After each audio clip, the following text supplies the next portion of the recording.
Hey, Courtesy Flush, welcome back. It is Friday night specials, and we're here with Jamere, Nick, and Michael over there on the Heckle couch. The voice of God. Yes. I mean, basically, he is DMing this whole mess, so... Yes. And I'll be over here just messing with the mixer, trying to get all the sounds correctly. So, this will be our second ever D&D stream. My second time ever playing. Mike's second time ever DMing. But then these two have never done it before, so they're brand new. We're all kind of noobs to this. We all get the basic idea. Michael clearly knows way more about it than we do. But we all kind of get the idea of what's supposed to happen, but we're just kind of doing it, kind of having fun. So this will be real interesting to see what we're doing. So I'm going to let Michael tell us where we're going to start. Am I plugged in? Your headphones? Yeah. No. Yeah, they should be plugged in.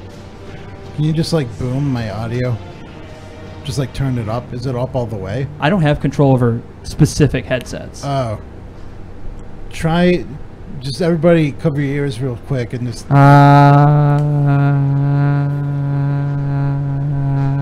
Nothing? Here, let me try this.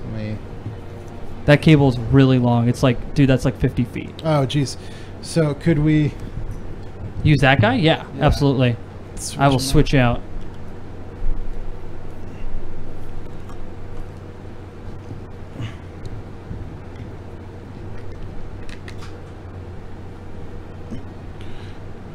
I think there was just some major attenuation. What do you mean? It's only like 50 feet.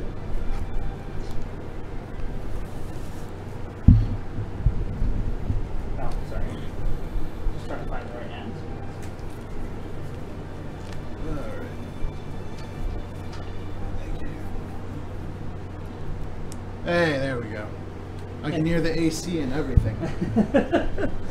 All right, I'm gonna go ahead and talk. I'm gonna adjust this microphone. Okay, so once again, this is like Mike said, this is the second time I'm DMing, and no, I have absolutely nothing prepared.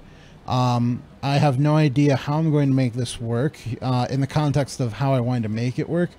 Let me level with everybody about like the direction I hope this goes. So one of the first parts about Dungeons and Dragons is character creation. And if you look up online, you'll find videos and you'll find things about how to make your Dungeons and Dragons character. And if you've played before, you kind of have an idea of what to do. But what I've noticed is that a lot of my friends, I wouldn't, like, if I sat down and forced them to, I could probably get them to make a character sheet and think up a background and do whatever. But it's basically assigning homework to do something that like they haven't even known if it's going to be fun or their cup of tea yet. And it's a lot of like, it's like a creative writing assignment sometimes. So like you can make a character real quick, but if it's your first time and this is your first character and you want it to be kind of special, but it's the first time you're playing D&D and you don't know much about it, there's a lot of questions that you'd have to look up and work towards to figure out.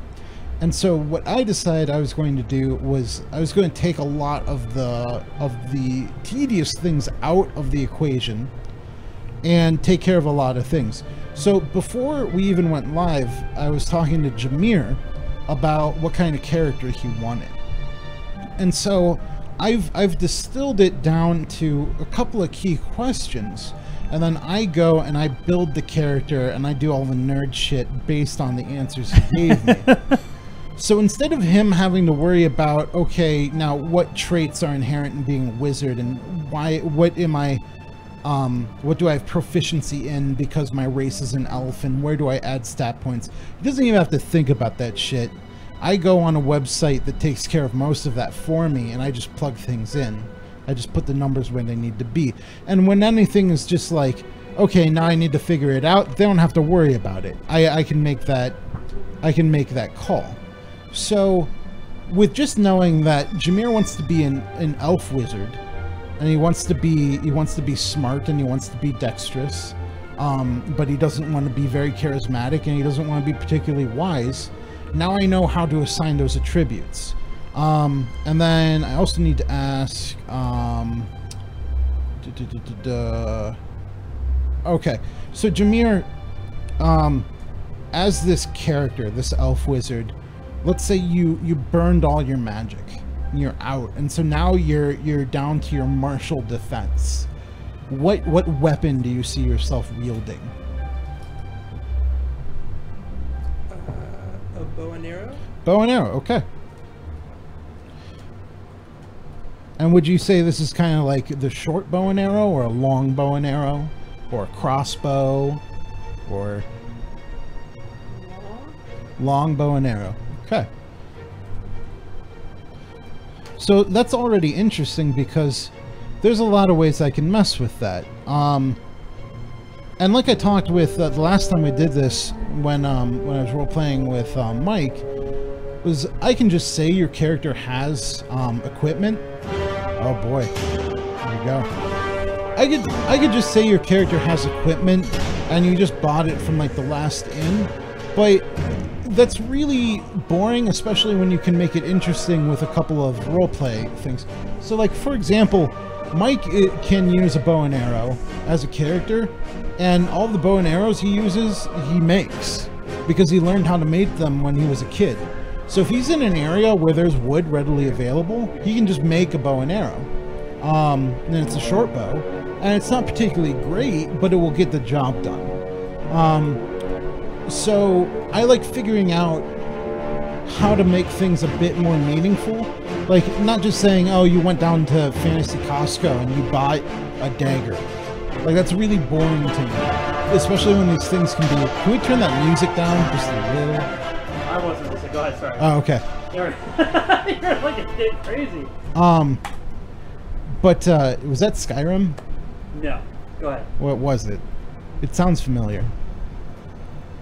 No. No, that's Shadowgate. Okay. But I like to put meaning behind possessions. Okay. Because that's just fun from a story component. Especially when, like, you'll say... Can maybe... I make up my unit? Hmm? For my crossbow? You want a crossbow? Longbow. Longbow. Yeah. So, yeah, actually.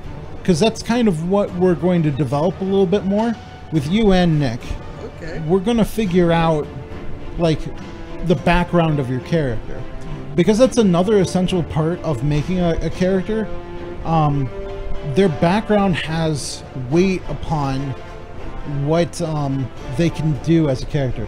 Because a lot of people think, oh, you start with this level 1 character. Well, where the fuck did you learn 9 spells as a wizard? Like, you had a life before. You grew up somewhere. You have knowledge to your past.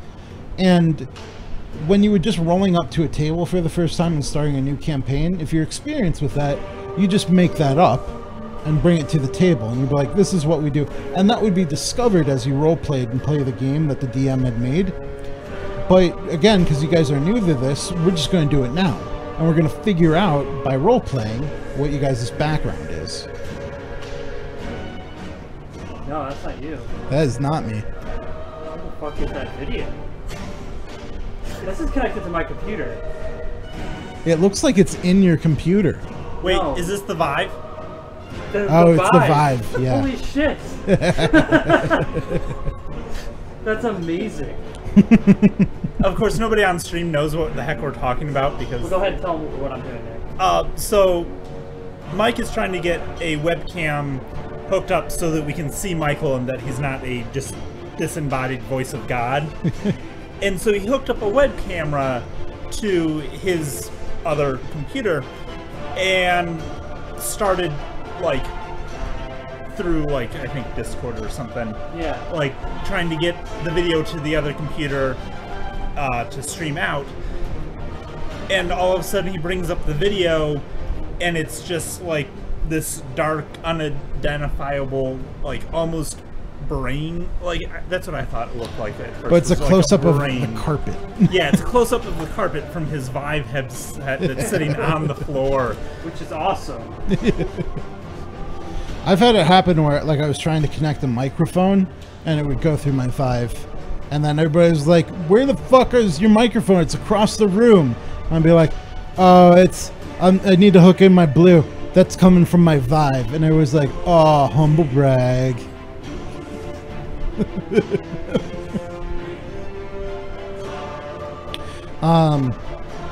But yeah, we're gonna figure out where these things came from, and give them some flavor, all the while establishing your character in the world we're building.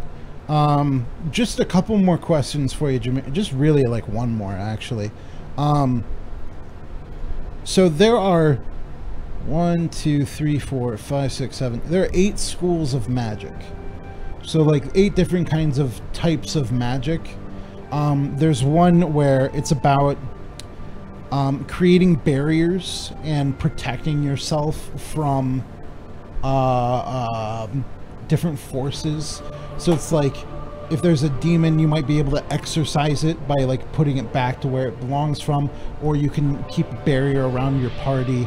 And that's called abjuration. But those are protective in nature. Then you have spells that are about transporting things from one place to another.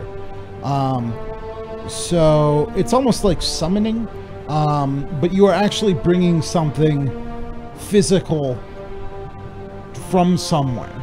And that's conjuration. You are conjuring something, you are bringing it forth. And that's going to differ from some other magic, because you have things like illusion, where that is okay. So illusion magic doesn't even affect the physical, it affects a person's mind or people's minds. So through magic you hypnotize or cause people to hallucinate and see things that aren't there, but you have control over what they are seeing that isn't there. So that's a form of magic called illusion magic. It's similar to conjuration in that you are creating a vision, but conjuration is physical. Like you bring it to there, and it's usually from somewhere else. You aren't just creating it. Whereas illusion is you are creating something in a person's mindscape. Then you have divination, which is like, this is about, like if you were a detective and you were a wizard, you'd probably want to be pretty good at divination, because it lets you, it concerns itself with information. So you might be able to see into the past or see into the future, or you might be able to animate something and ask it a question, or you might be able to, what are some other things it says? You might be able to see through illusions. So if somebody was trying to pull illusions on you, and you were good at divination, or you were just equipped for it, you'd be able to see through those illusions for what they are. That's another school of magic. Then you have enchantment. And this is particularly like, there's a spell called Charm, and it makes the person fall in love with you for more or less, for more lords or less. And that falls under enchantment. This is changing the way a person feels about things. So illusion doesn't change how a person feels, it just shows them things, and then you manipulate their feelings that they would have. Enchantment actually alters these feelings. Evocation is what you would consider your traditional magic, in that, like if I have a firebolt or a thunderbolt or a frostbolt or magical forces of elemental natures, or just forces that are destructive in nature, that's evocation. Oh, hey, Biddy. Good to see you, Biddy. Hey, Biddy. But that's like, oh, and it even covers, you can channel positive energy to heal wounds. So that's under evocation too, but that's probably as traditional magic as you get, as far as like, oh, he's shooting thunder out of his wand, or kind of, yeah, that's evocation. Illusion we covered. Necromancy. So a lot of people hear this and they think, oh, evil raising skeletons to do your bidding kind of a deal. And it is. But as far as playing a wizard character, it's more like these are magics that manipulate the energies of life and death. So one of the early things is like you have, I forget what it's called, but it's basically like a death pall. And so you just really bum out enemies. So it's like it's almost like you're a dementor. It's like you're sucking the energy and the happiness out of them, putting them off and giving them disadvantage to their natures. And there's a lot of things like that. So it's like you have I think protection against evil and good is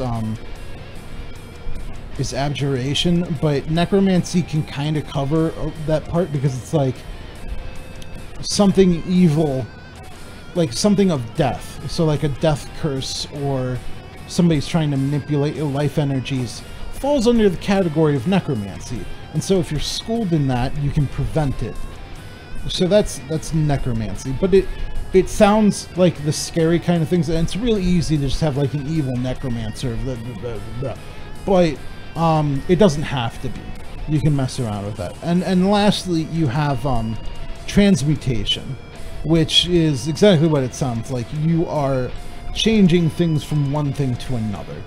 So you can change a dog into a cat, or you can change a piece of wood into a piece of iron, or you change water into honey, or just weird shit like that, and there's a lot of things that cover under transmutation, but that's the idea. Transmutation is about changing something from one thing to another, or changing an energy from one thing to another. And so I know we just went over a lot, but for a wizard, the only thing I need to know is what are your top 3 of these schools of magic. Okay, 3. Yeah, you get to pick 3 of them, and that will help me figure out kind of what spells I should give your wizard. Okay. The evocation sounds good. Evocation.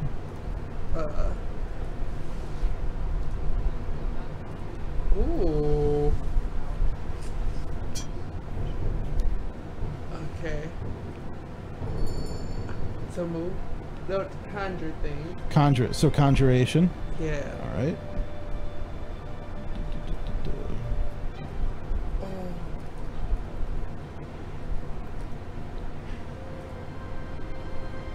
Okay, and oh, I'm sorry. What was the last one? Last one was transmutation. Yes. Transmutation. Okay.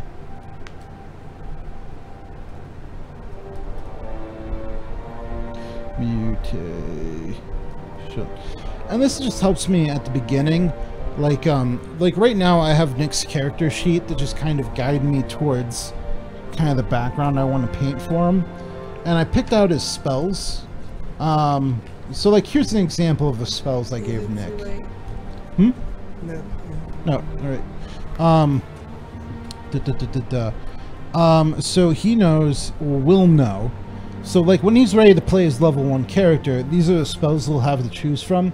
And after a little while, like if he feels he wants to go through and choose again, or mess around with that, so basically rebuilding his character when he feels comfortable, if he wants to, he can go through and change these, and so will you. But these are kind of what I started him out with. So he's got Burning Hands, which like you set your hands on fire and then like you grab onto somebody. I think that's like, yeah. As you hold your hands with thumbs touching and fingers spread, a thin sheet of flames shoots forth from your outstretched fingertips. Each creature in a 15-foot cone must make a dexterity saving throw. A creature takes 3d6 fire damage on a failed save.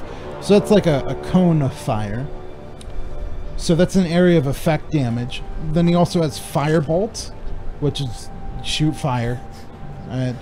Sounds pretty self-explanatory there. You have Fog Cloud, which is about, like, you summon fog. Oh. You have Mage Hand, which is just like it's almost like what do they call it? Telepathic control, but it's an actual hand. And it's like a ghostly. I think it looks like it's like in a white glove, or it's just a white bluish kind of transparent thing. But it's a hand, and it can go get things for you. It can only go so far, and it can only pick up so much because it's one hand. But you have it, and it's a cantrip. Cantrips are cool because you get to use them as many times as you want. Because they're simple magic. You know how we're talking about preparing spells? Cantrips can just be used. There's not much to them. They're not weak, but they're simple. Cantrips? Cantrips. Is that what they would like take you places? One more time? Like it take you No, it's not like. Oh, can you go on a trip? It's not two separate words. Yeah. One word. One word. Oh. Cantrip. Which I still don't know what that means, actually. Okay. I just know that's what they call them. I still think it's weird. Magic missile, which is just like bolts of energy. Very similar to firebolt, actually. Prestidigitation, I think I told you a little bit about that. But that was like your catch-all simple magics that can be fun. So it's like, if you wanted to show somebody that you were a wizard, but you didn't want to say it out loud, like you sit down with them at the bar, and you talk to them for a bit, and like, oh, this beer sucks, it's all lukewarm, and then you just point at it, and it gets colder. Like, that person knows you're a wizard now. So instead of like, you wouldn't say, like, you sit down and I tell them they're a wizard. You sit down and you say, it's like, I sit down with them and I use prestidigitation to make their beer cold, or their brew colder, or their steak hotter, or just whatever. Show them a little bit of magic to show that you're not just the average schlub. But that's prestidigitation. Yes. Cantrip is a word of Scots origin, possibly originally from the Gaelic. Oh, okay. And so that's where it originates from? Yes. And does it mean... Like, it meant, like, any magical spell of any kind. Oh, okay. All right. So. Okay. Interesting. You also know it's shield, which that's what it is. Silent Did I give you silent image? That might have been a mistake. I don't think I meant to give you silent image, but maybe I did. Level 1 illusion. No, I don't think I meant. I think I meant to give you something else. I did give you Tensor's floating disc. Tensor is the man who created the spell. Okay. But you could just call it floating disc. And that is like you create a virtual disc, not a virtual, like an actual disc that you can get on, and then it can go up, or it can go down, or it can go left and right. And you can kind of hover a little bit. And the reason I gave that to him is because he's a goddamn centaur, and they can't climb upstairs good. And I'm gonna, even with it, Tensor's floating disc, I'm gonna have to fudge it a bit because it's only supposed to be able to hold 500 pounds, and a centaur weighs way more than that. So, I'm just gonna have to give you a little bit, like, I'm just gonna have to give you some grace when you use it on yourself, but I will metagame that shit. So if you use that to your advantage, other than like, oh, you need to get out of a hole. Oh, you know what I'll probably do is I'll just make you, instead of burning one spell slot, maybe I'll just have you burn 2 to beef it up a bit. I don't know. We'll see what happens. Okay. But that's an example of things that, like, Nick...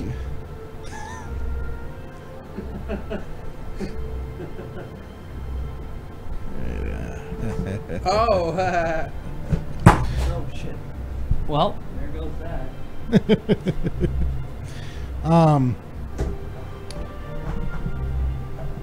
But these are spells that I might flavor a few of them. Okay. As Nick role plays here and there, just to establish where he learned them.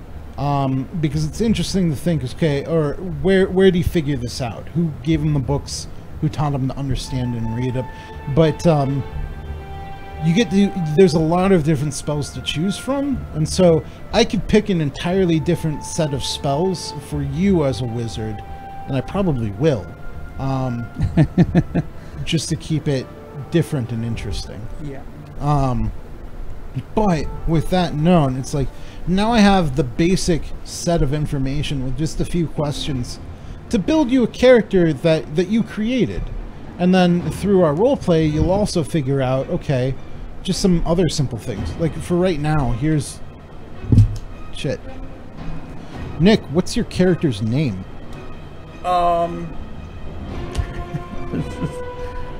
Olivius Tursk. How do you spell that? Olyvius.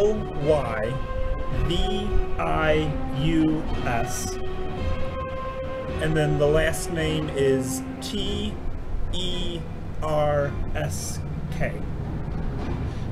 And where is that inspired from? Well, one of them is literally a random name generated off of the internet that I just kind of liked. Cool, I do that a lot. What's your character's name? Olivius Tursk. Okay. So as you would play this character, what age would you say they are?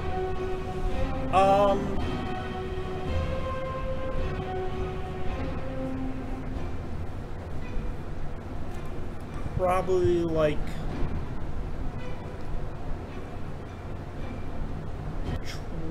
19, 20, something like that. All right, we'll say 19.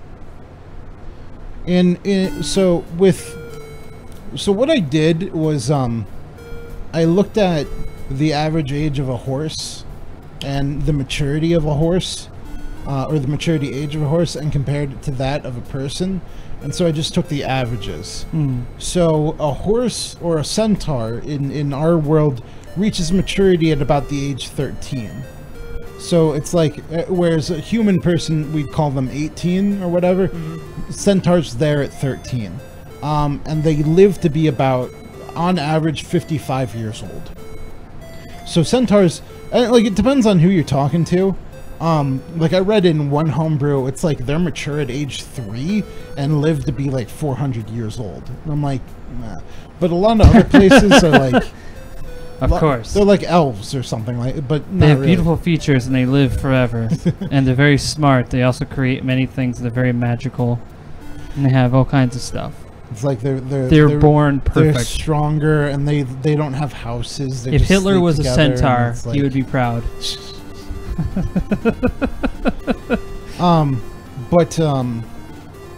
They are. I don't know what the fuck I'm talking about. A lot of people will like shortchange their life expectancy. Like some of them, it's like they live to be like 40, 45 years old. But they generally live less long lives as compared to humans. And that's just because they're bigger. Like they probably burn more and they're a bit more.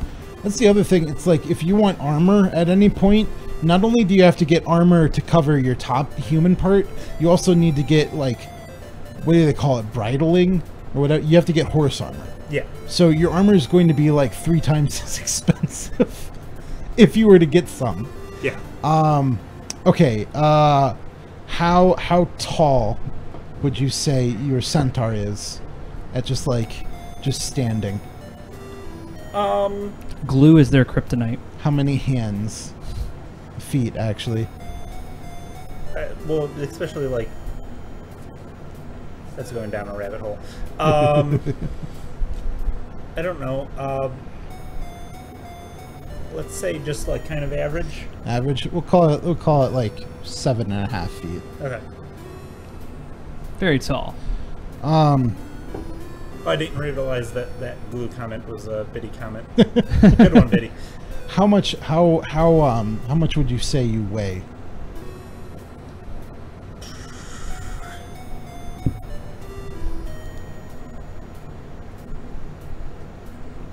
My guess would be probably like 1,300. Okay, that works. What color are your centaur's eyes? We'll just go brown.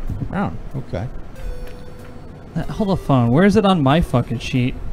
Did I ever ask you those? No. Well, I should have.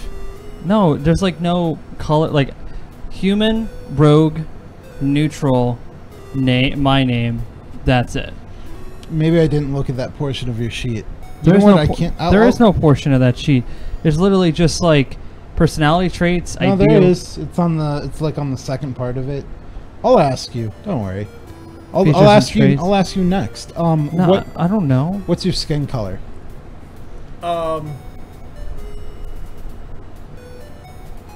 Like kind of a deep tan. Deep tan. Okay.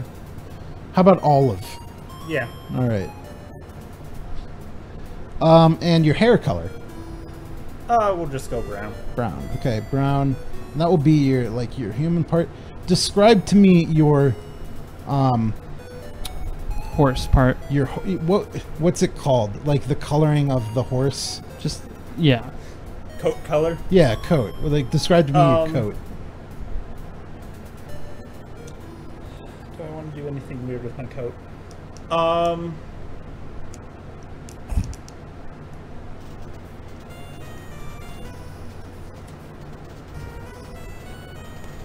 We're gonna go.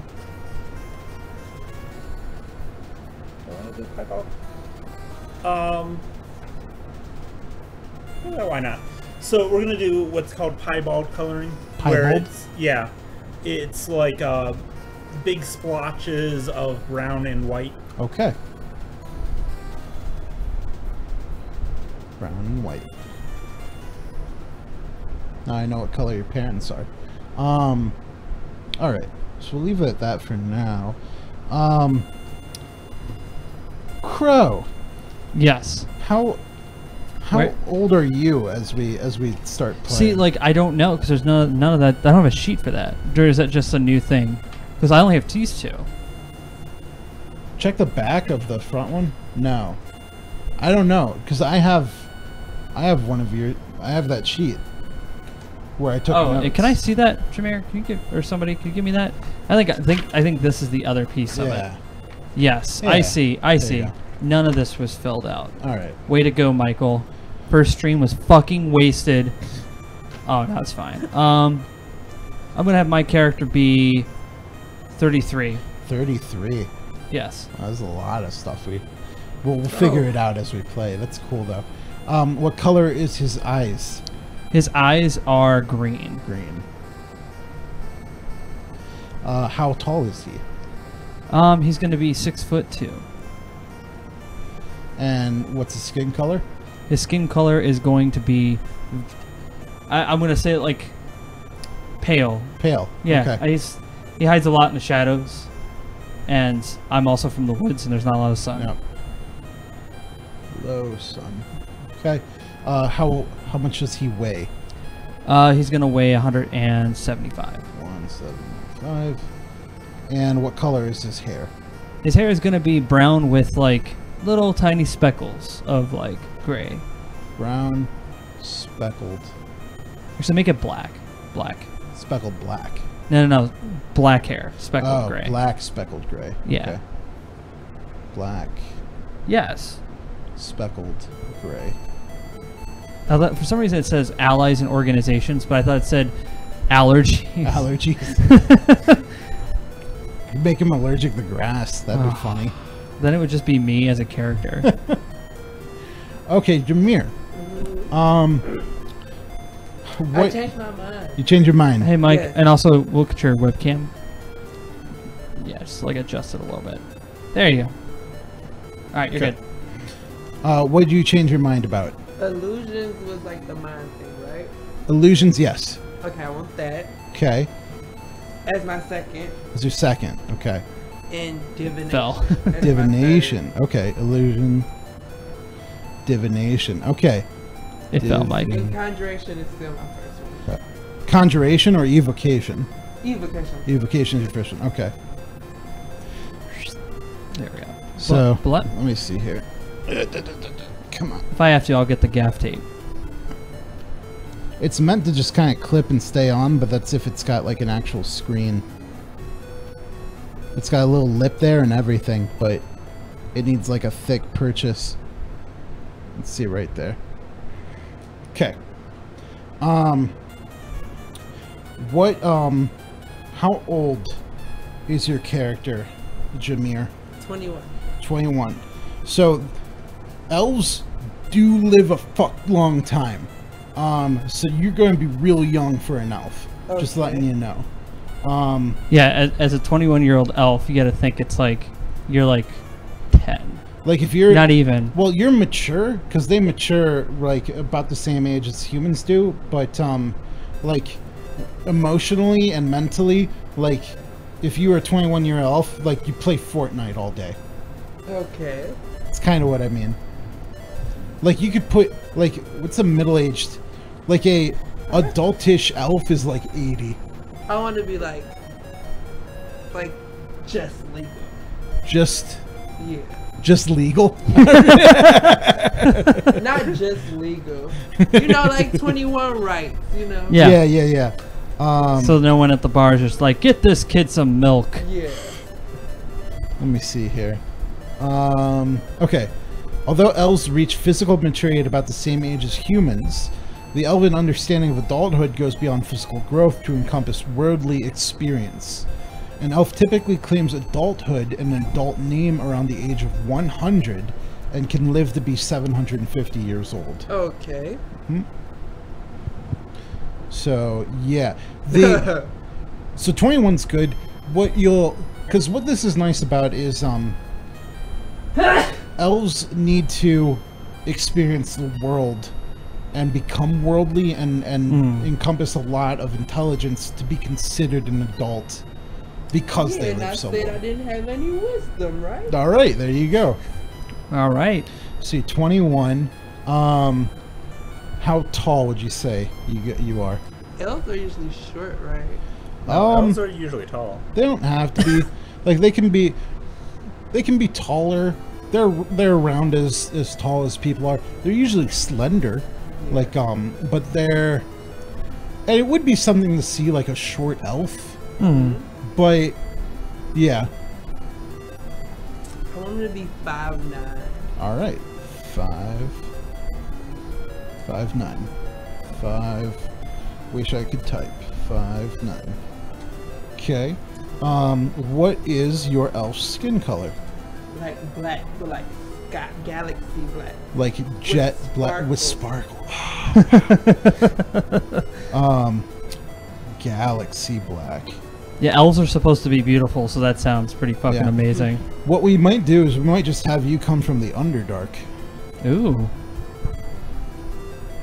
And so that might change you around a little bit. But yeah, that is a that's cool. Okay. And how much does your elf weigh? Like 140. 140. That sounds about right. And then what's your elf's hair color? Silver. Silver. Sick. Such a good elf. All right. Oh, and what's your elf's name? Mass mage. Mass Mage? Mm-hmm. Mass Mage. Is that one word or Mass Mage separate? It's 2 words, but you say it as one. Say it as one. Okay, Mass Mage. You might even. just call you Mats or just Mage. Like mask, yeah, because I'm sure to be sure. 'Cause Okay. I am a mage, right? Yeah. Yeah. Pretty. But it'd be funny, like if you're. We'll have your name, like your last name, be Mage anyway. We might mess around with this and say like you were born into, a school of magic and raised, and so you took on the name Mage, like almost like the bastards in Game of Thrones, where it's like Snow. People know that you were raised in the academy. Okay. So learn some more about everybody. Okay, so Nick. Yes. Did you get a chance to take a look at Mike, would you be able to throw up that map on the big screen? Yes. No. I would have to send it. Oh, okay. I would be able to do it, but I have to send it. Yeah. What we'll do is actually, if you just pick up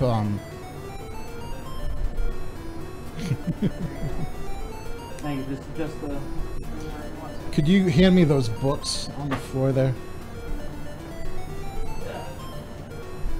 Perfect, thank you. Alright, let's see if I can make this. Let me see if I can Jimmy work this. Well, I can pull it up over here. No, I got it. There we go. Okay. So this is Neverwinter and Neverwinter Wood with Neverwinter Castle and just a general area. Let's see if we get that nice and close. This is the area of land where our first actual campaign will take place. We'll do the mines of Phandalin. Phandalin is like a place, but what I'm having people do is take a look at this map and kind of think about where did they come from.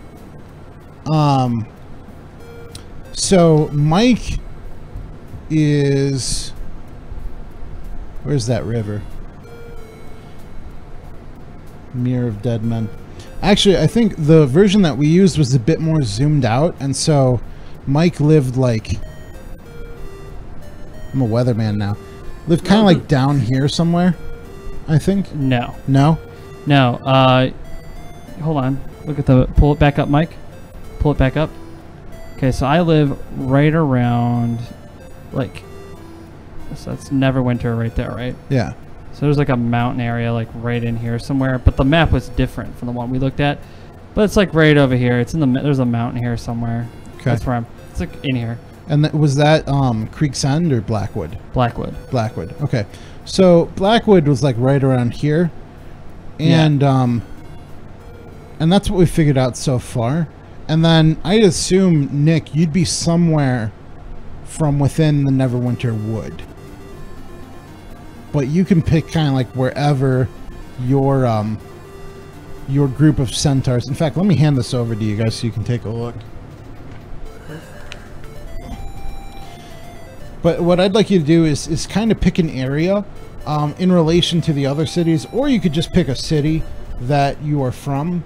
But it would make sense to me that as a centaur, you'd probably, like, it's in your character sheet about being nomadic, because that's the kind of, let me even take a look at this. Nomadic heritage. By the time a centaur reaches adulthood, they have become experts at navigating the lands that they are most familiar with. So desert, forest, grassland, hills, mountains, or swamps. And while you were traveling through that chosen environment, you had twice your proficiency bonus to intelligence and wisdom checks related to your immediate surroundings, instead of any proficiency bonuses that you would normally apply. Additionally, you ignore difficult terrain while you're in your chosen environment. But if you picked like a particular area that you lived in with your people, then I would know what that kind of land type was and be able to give you that bonus. And then we'd also just generally know like where your area experiences have been. So Mike lived, where's Creek's End in relation to? What's that? Where was Creek's End in relation to? Like the big city on the map? Oh, it was in relation to... So like Helm's Hold isn't even on this. Yeah. So there's Helm's Hold, and so Helm's Hold has a defined economy, and so that in turn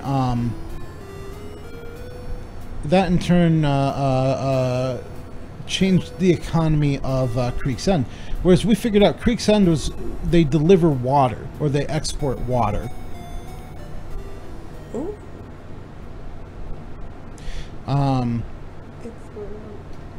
And then let me look up what the hell the Underdark actually is. Oh. Oh. I just know of it. What's Mount Hope now? What was that? What's Mount Hope now? Mount Hope now? Am I saying it right? I don't know.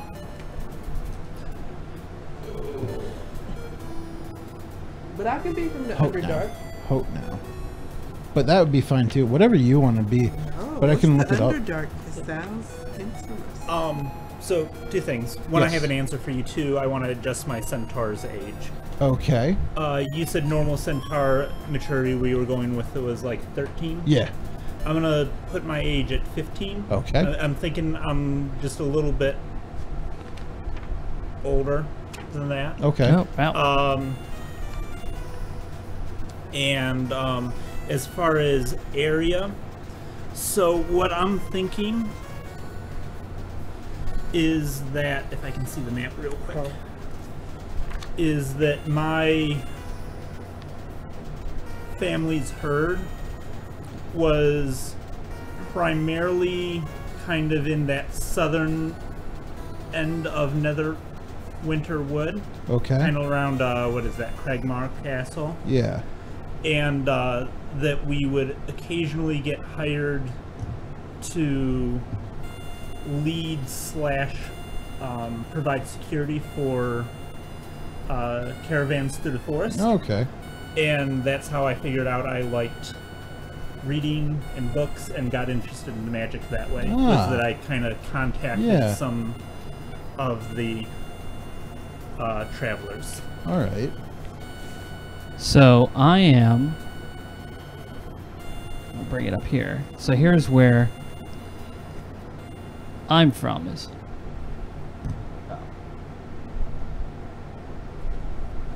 I am from right here, where this little tiny mountain is, where my mouse cursor is, and that's this like, huh? I think there are two different maps. Well, like Neverwinter is right Oh, there. there's Neverwinter. Oh, that must be the big river. Yeah, it goes right through. Oh yeah, it's this one. No. He's I'm south more of this it. way. Oh, Yeah. So it'd be like right over there. And then Helm's Hold isn't even on that. Yeah, it's not even on that. It's like the crags. Yeah, it is.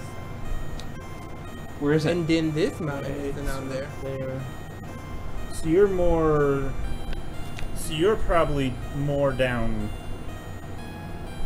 Yeah, this way. It seems like towards the Sword Mountains. because there's the Mirror of Dead Men. Helm's Hold is like somewhere right in there. But it's okay. This is the map that we used when I was playing.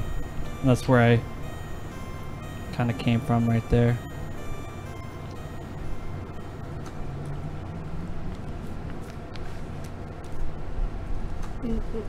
So, the Underdark, rather than being a particular place, is the connection of the subterranean network of tunnels and caverns underneath the lands. And so it stretches just about as far as you can imagine. And what we could say is that you are from the Underdark, but your Underdark is the one underneath Mount Hote now. Okay. Okay. Hope. Hope now? What was it? H-O-T-E now.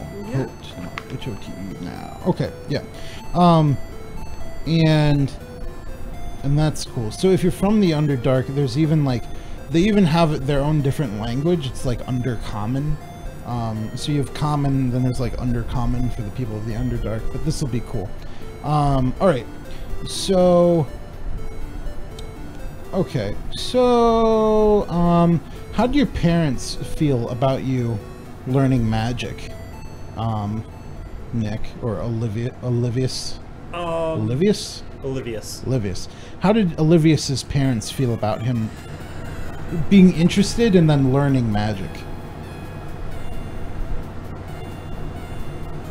I think early on they were okay with, like, they just kind of tolerated it. It's like, okay, he likes talking to these people for some reason and learning about magic, okay, whatever. And I think now that I'm kind of striking out on my own a little bit to learn more about magic and kind of seeing the world to some degree, that they're just kind of resigned to that fact.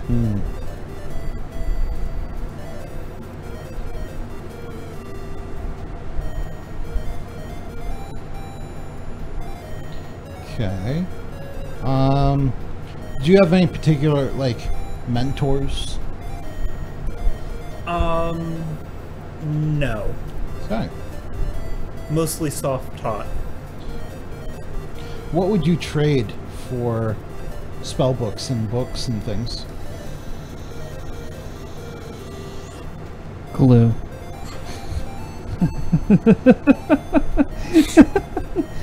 They're like, wow, this is really good glue. It's like, it better be. It's my grandma. What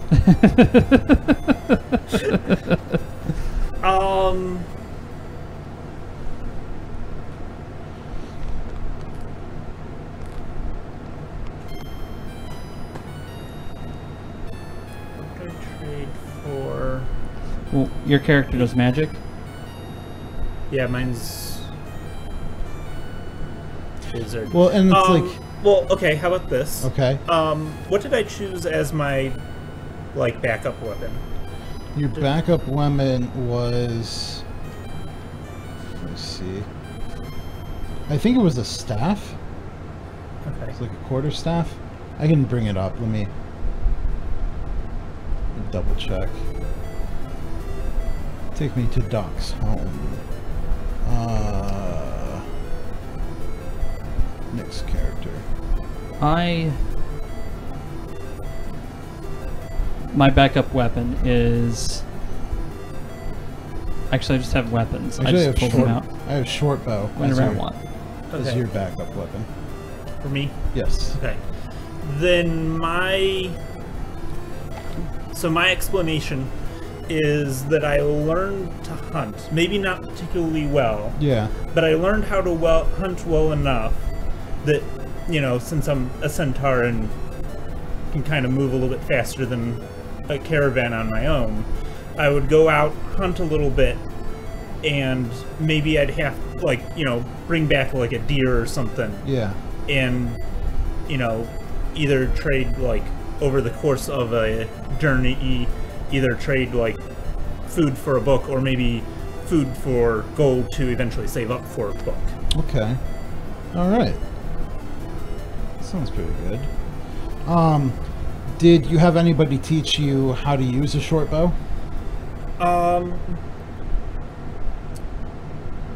An uncle. Uncle. Okay. That uncle have a name?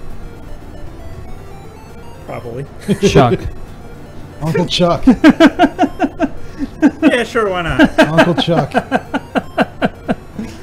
It was a nickname because once while escorting a caravan... Actually, no, it wasn't escorting a caravan. It was at the end of a journey.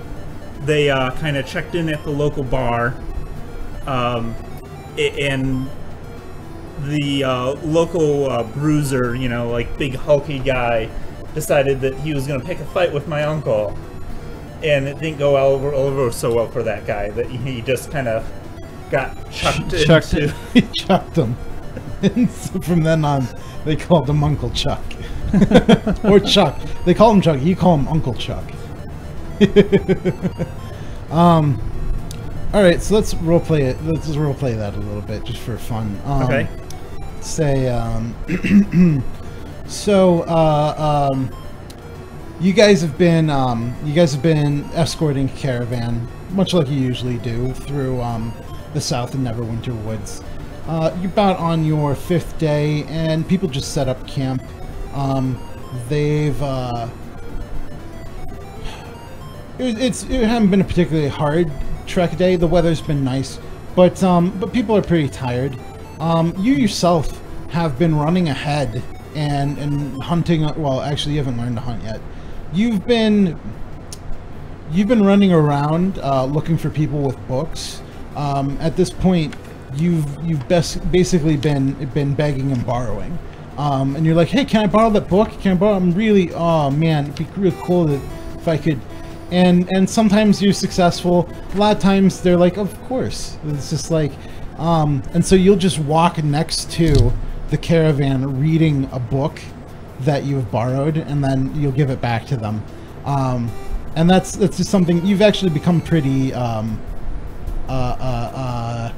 good decent. at reading and walking. Yeah, so it's like you keep one eye up, and you've become good at kind of asking for it too. It's like, hey, do you have like a book I could borrow for the journey? I'm just kind of like, it's a long walk, and so they've been pretty receptive. So you've had your fair chance to read some different histories, some different things, and a lot of the people that or a lot of your herd,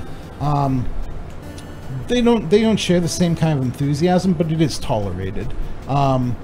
They're a bit more concerned with keeping things balanced in the forest and keeping nature, not really over interested in the concerning of the outside world. They're kind of set where they are, but they don't mind. But your Uncle Chuck, as you kind of just running back from returning a book to people, just so that they know that they have it. You don't want them to feel like you've been hogging their generosity, so you give their book back to them, and it's and your uncle, you hear through some, it's like people like, "Oi, Olivius, Chuck's been asking after you. Better go see your uncle." So you're running off to go see your Uncle Chuck, and well, okay. Do you hurry off after him, or do you take your time, or do you find your way to Uncle Chuck? Find my way to him deliberately, but not like just immediately running off. Kind of thing. All right. So you just kind of ask, is like, all right, well, which way was he? And you're like, okay, he was out near the creek bed, just like a couple hundred feet from here, 100 yards. So it's like you figure out, you meander your way over. So you get there, and he sees you, and he's like, took you long enough. Well, anything to say for yourself? No. Okay. Get over here. Okay, I go over to him. Alright. What are you, 6 now? You're not 13. Well, you're not 15 yet. Yeah. You're young. Yeah, we'll go with 6. You're 6. Alright, well, you're getting up there. But it's about time, other than just being four hooves on the ground, that you learn to contribute a little bit more to the herd. So I'm going to show you how to shoot. And he takes out a short bow, which would be a long bow for a normal person, but for centaurs it's pretty big, so it might as well be a short bow. He has one, and he hands one to you, and it's newer. It's kind of freshly bound together, but there is a island in the middle of this pond. Island, whatever. It's not even that big of a lake. It's a pond, but there is a tree growing out in the middle of it, and so he gives you the long bow, or the short bow for a centaur. We'll just call it a bow. And he gives you an arrow, and he go ahead and he asks you, all right, give it your best. So pick up that D20, and go ahead to roll. Here, I was going to hold it so everyone could see it. Oh, okay. Yeah. Don't worry, it's not. I won't make 16. 16. All right. You successfully knock the arrow in the bow. You pull it back, and you let fly. And it is pretty competently shot. There's not much of an aim to it or anything, but you've seen people mess around with this before. It's not particularly difficult to kind of get the hand of it. And so you shoot out. And so your uncle, he takes a look and he's like, hey, that's the idea. All right. So now we're going to keep doing this until you hit that void up there. And so he points over, and there's this very large, it's a particularly large robin, just kind of sitting in the tree. and it is entirely unfazed by the arrow that kind of just flew through. It's just kind of sitting there. And I mean, it is pretty big. It's like I'm not flying away. Too tired. Whatever. Go ahead and roll again. Okay. This is a perception. 18. 18. Wow. With your pretty keen eyes, what you can see, and it's fairly convincing, but you're also a little annoyed. You realize that that's not a real robin. That's a wooden robin that has been almost hastily painted. And you also notice that your uncle has some his hooves are a little wet and there's a little bit of creek mud on them, and so you're hip to his little trick, but you can keep going. So go ahead and roll again. Oops. Yeah, you gotta 15. 15. All right. So Damn. after a couple of arrows, I told you have to fucking adjust to Nick's loaded dice. So everyone watching the stream, just so you know, Nick, whenever we play a board game at all, he always has these fucking loaded ass dice where he just, oh, what do you know? I'm gonna win because I'm Nick, and math is in my. This is despite me playing with the dice Do you that play the everybody else uses. Clearly, he doesn't play the lottery, but God, you should fucking play it. But yeah, sorry. Go ahead. 15. Pretty quickly after you take a couple of shots and he's pointing out like how you aim with a bow and taking everything, and this bow made by your uncle is fairly well made because you're finding it fairly easy to get a hang of aiming, and you're getting better at maintaining kind of the pull that you throw back, and on about, let's say, the 15th arrow, you nail that sucker robin right in the middle, and you hear this big because it's wood on wood, and it just falls out of the tree and just hits the ground with a thud. And your uncle is just kind of beaming, and he's like, yeah, doing a great job. Well, thank you. Thank you very much. All right. Now, on to something a little bit more difficult. And he takes out some thin rocks that he's picked up from the creek bed in the pond, and they're about the size of a plate. He found some pretty plate-sized rocks, and he's like, "All right, so now, what I want you to do," and he points down the river a little bit, about 50 yards from you. It's like, "You're gonna go over there, and you're gonna gallop down here, and I'm gonna throw this rock up into the air, and you're gonna try and hit it doing that. How about that?" It sounds like something. So I go down the 50 yards and start galloping back. All right. 4. All right. That's probably what Just smacks me in the and head. just real quick, this dice tower was actually printed out by Michael, and I just wanted to point out because it is pretty awesome. I love this thing. It's got a lip on the inside that points down, and then another one that points back, so the dice has to go in like this before it comes out, and it really kind of randomizes it, and it has like a nice little base and just sort of clips right in there. I just want to point out because I think this thing's cool. Nice little 3D printed thing.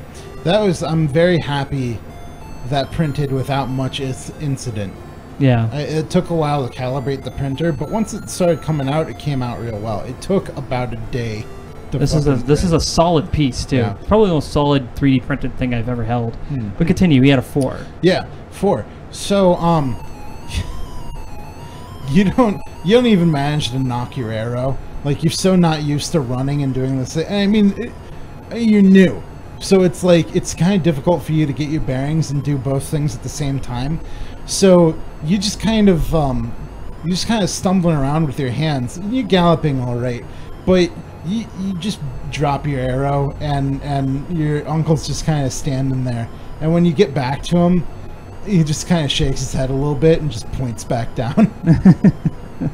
So you go back. So go ahead and roll again. 15. 15. All right. So you manage to put it together. So this time you knock the arrow before you even start galloping, which is a little bit like cheating, but we're not going to argue about it. So you're getting a better hand, and it's a little troubling bouncing up and down, but you're getting the hang of it. You can feel like you can hold the arrow in about the same place you were when you were standing still, and you feel like you can aim pretty well too. But you're set up. So now you're galloping and you got the arrow and it's drawn. And geez, maybe I shouldn't have put you downwind of your uncle, but go ahead and roll that die again. We're gonna see what happens here. He's gonna throw that rock up in the air. 16. 16. Okay, so he throws that rock up into the air, and it's still a little bit wet because the sun glints off of it, but it gives you a real good idea of where it is in the air. And so you raise your bow, and you're tracking it through the air, and you don't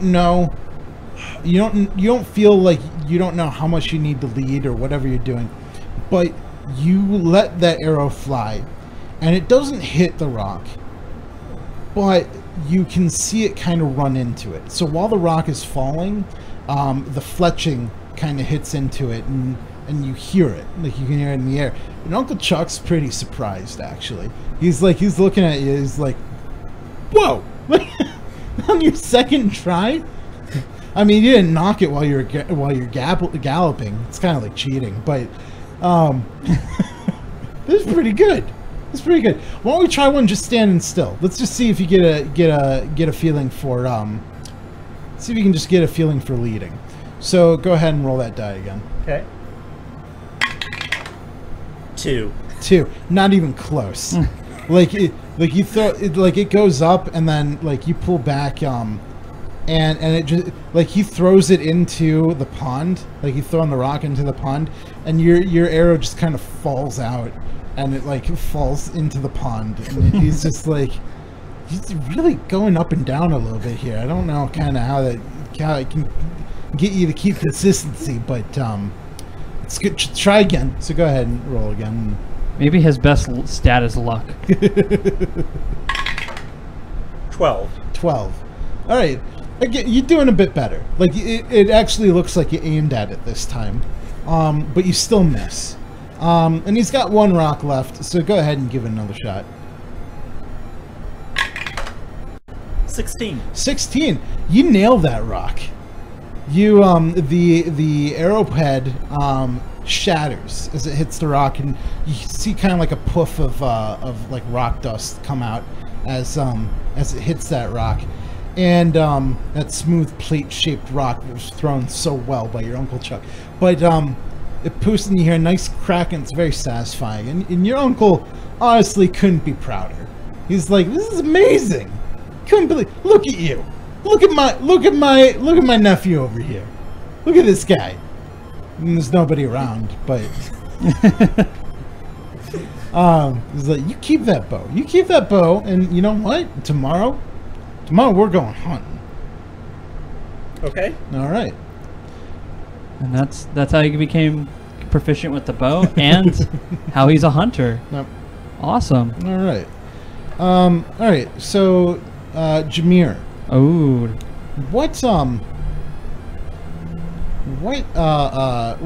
What do they call your nook of the Underdark beneath Mount Hote now?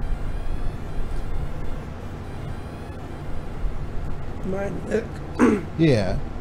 Okay, I don't want to be like under the mountain. I want to be like in the mountain. In the mountain? Mm-hmm. Okay, so The inside under. all right. So you're like, as far as the Underdark goes, it's a pretty shallow place, but because it's connected and you do trade with a lot of the people, and you know, like you got the maps up on the walls and things. You're not quite Underdark proper, but people know who you are. So you live in the caverns, pretty deep in the mountain.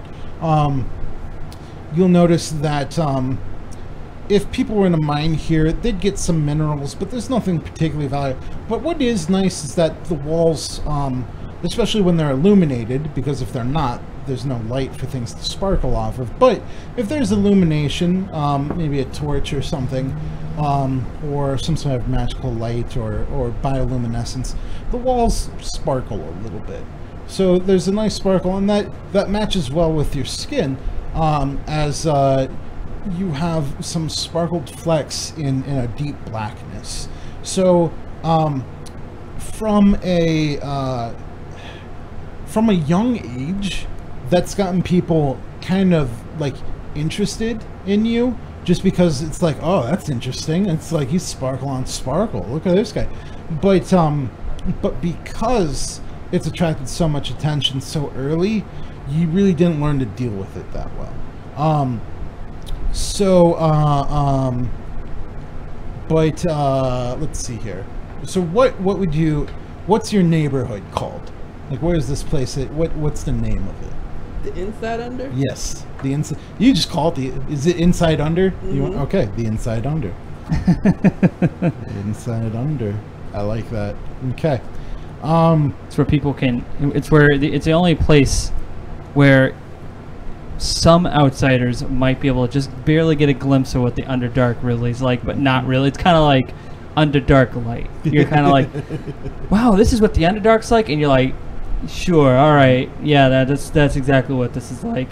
It's like a tourist stop. Yeah. Nah. Not He even didn't always live there, though. Oh, okay. Where so at where were you born? Down. Okay. Deep in the okay. Born deep in the Underdark. Moved to the Inside Under. All right. Did you have parents? No. No parents. Okay.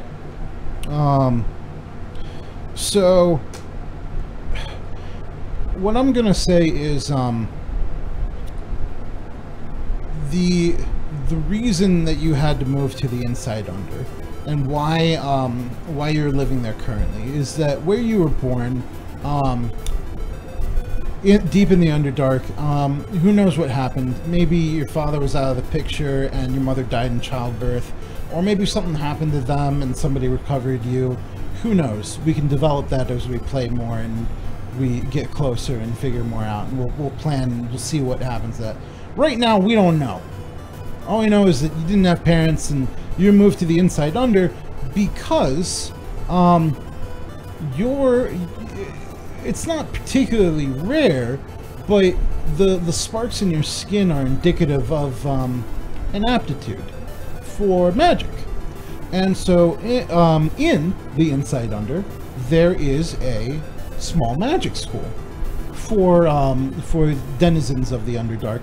And it's not the biggest or the most renowned, but it is particularly noteworthy for taking in like you aren't the only orphan, and by of course you're not all just orphans, but this is they're well equipped to handle that kind of that situation, which unfortunately in the world of D&D is not uncommon, especially among player characters.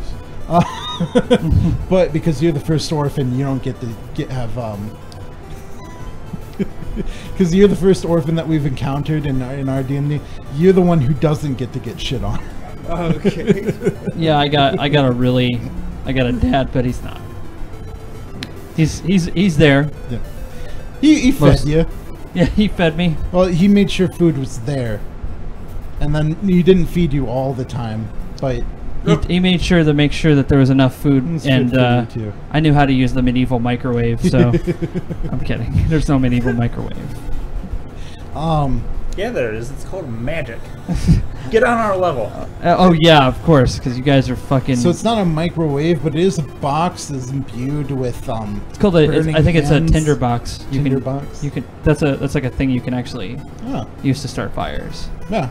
Well, isn't that just like a piece of flint and steel that you can? Okay. Yeah. But aside from that, you were saying he. So, what's the name of your school? Your magic school. Darkhaven? Darkhaven. All right. Darkhaven I was gonna say swine cysts. School of Magics. Swine cysts. Swine cysts. Yeah. We'll make that be the headmaster's I'm name. kidding. Swine. Swine cysts. Swine. What's that? It's like Hogwarts, but it's Yeah, okay, swine cyst. I was like, okay, a pig okay. Swine and a cyst. cyst. Yeah, get it. I'm dumb. Headmaster No, Swine it took me cyst. a long time. I had to run down that road before I caught it.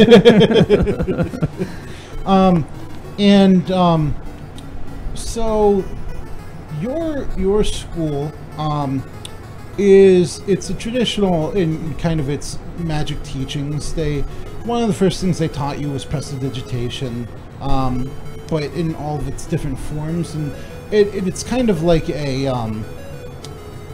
it's almost like a magical box of tricks, but it also measures your aptitude for creativity, because prestidigitation can be used in so many different ways. So, and all of those aren't particularly well defined either. There's just, you could do this, but then you have to form it as you are doing it. So it's quite often used as a test in your in Darkhaven, in just how well did you develop.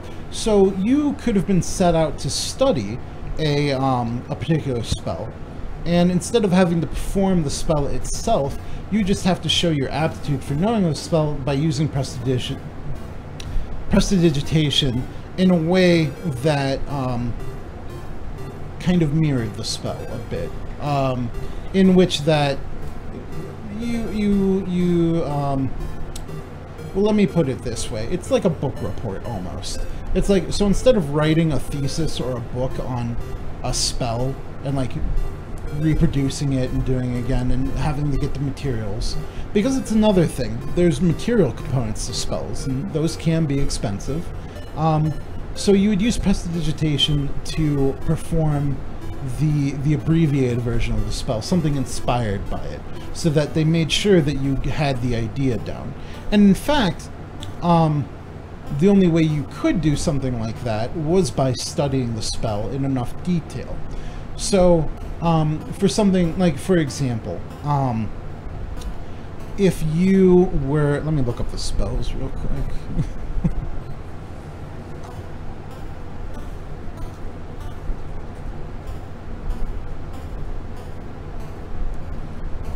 Just give me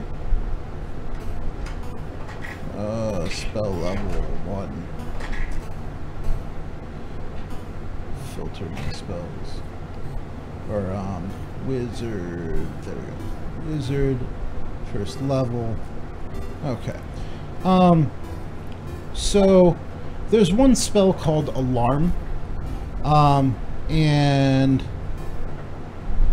so the definition is, you set an alarm against unwanted intrusion. Choose a door, a window, or an area within range that is no longer larger than 20-foot cube. Until the spell ends, the alarm alerts you whenever a tiny or larger creature touches or enters the warded area. So if you were tasked with studying Alarm, you wouldn't be required to just do the spell and set the alarm, but they would have you use prestidigitation to make the sound the alarm would make, or to show that you could set a ward, so a certain area where a trigger would occur. So what I'd like to do is we're going to drop you into kind of a test day, and you're going to be tested on a couple of different spells, some of which you may have studied in advance, some of them maybe not, so you just kind of have to make it up as you go. So we're gonna see how you do. Alright, so go ahead and get that dice tower with that d20.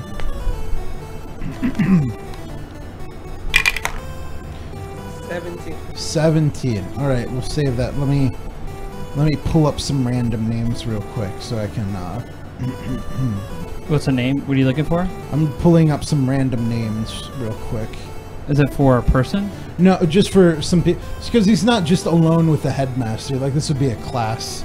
Oh. So you're all doing a practical. Let's see, arcane. Okay. And default culture. All right. So, Master Swinester. Swinecist. Swinesis. Yes. Okay. Swinesis. All right. Yeah. Did you finally get it? Yeah, I get it. Right. Wow. Okay. A longer run than mine. Okay. I thought it was like Hogwarts backwards or something, but no, I get it now. Swinesis. So Headmaster Swinesis. I'm as clever as you think I am. Headmaster Swinesis has come into your class, which isn't exceptionally rare, but is warranted for note.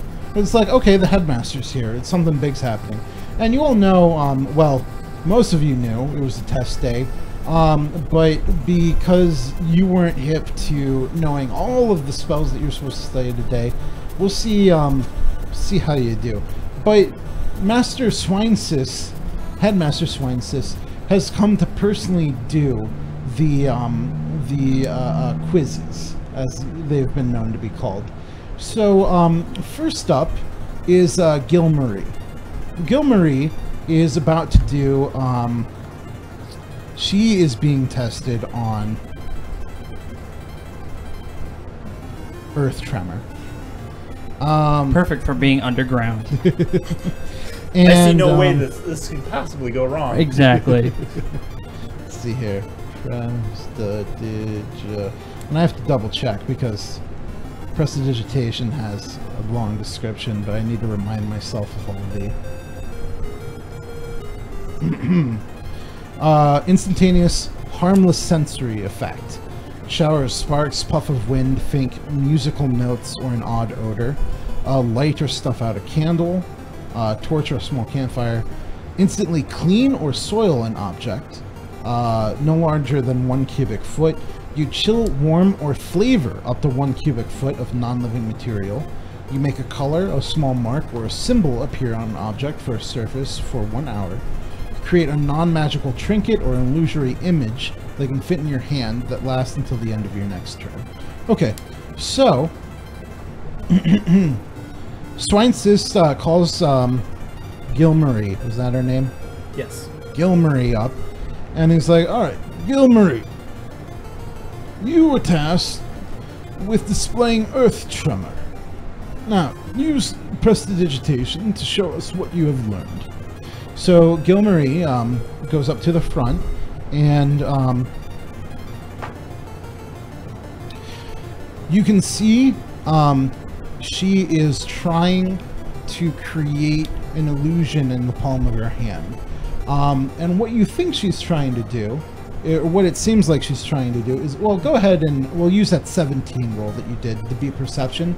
And because Earth Tremor was one of the spells that you studied, you know what it would look like.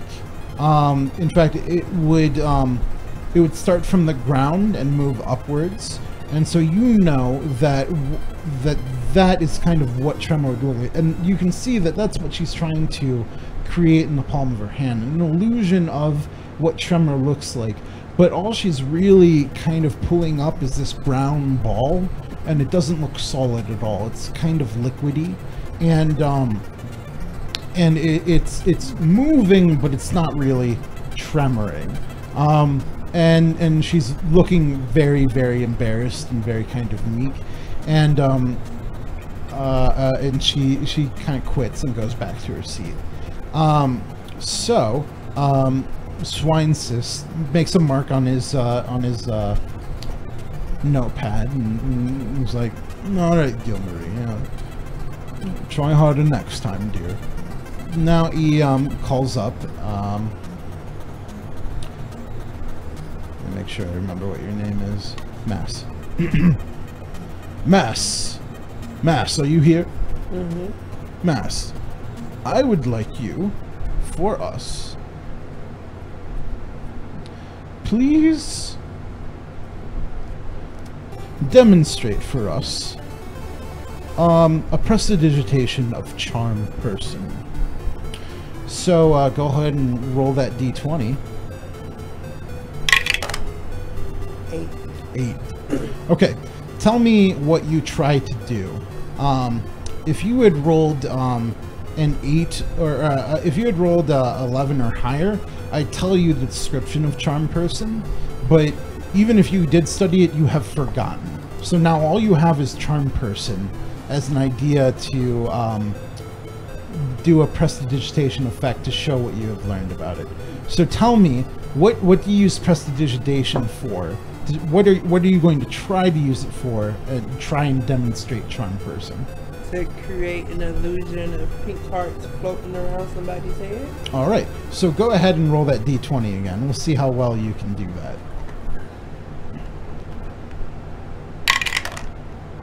that. 5. You know what? It's kind of difficult for you at first, but you pull it off. And you get hearts to come around Gilmarie's head, earning her more some tittering in the back and a little bit of more embarrassment. But at this point, she's pretty much used to it. Swinsus takes a look at it. He's like, very good, very good. Well, that was, I want to see another one, actually. Don't worry, we're not going to grade you on this one, but I'd just like to see you try again, something different. Let's see here. Please, if you would.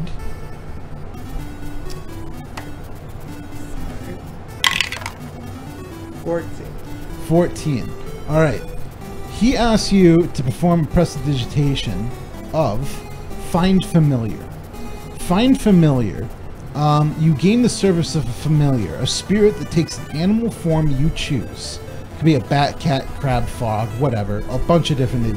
They have a list of things. They appear in an unoccupied space within range. And the familiar has the statistics of the chosen form, though it is a celestial.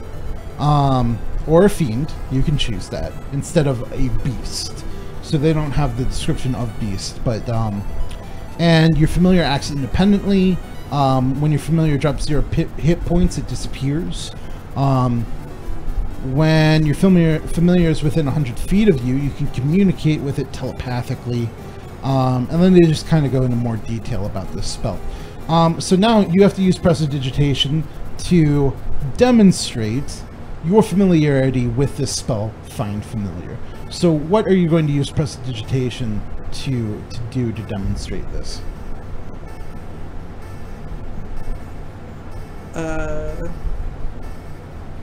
So I'm gonna create an illusion of animal mask on the class's face, and it's gonna sort their familiars, the ones they belong to. So you'd be able to do that for one person. One person. One person. Or maybe, at most, maybe 3. Okay. But you can go ahead and, so what we'll do is, we'll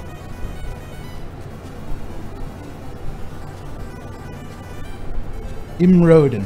So Imrodin is sitting next to Gilmarie, and so you're not going to be able to pretty much pick out what their familiar would be, but you can take a good guess. So go ahead and roll to kind of read what you think their familiar might be. 5. All right. You have no idea. Immordin, he's got eyebrows. They're pretty big. His nose is kind of average. Doesn't smile much. His skin's kind of like a dirt brown.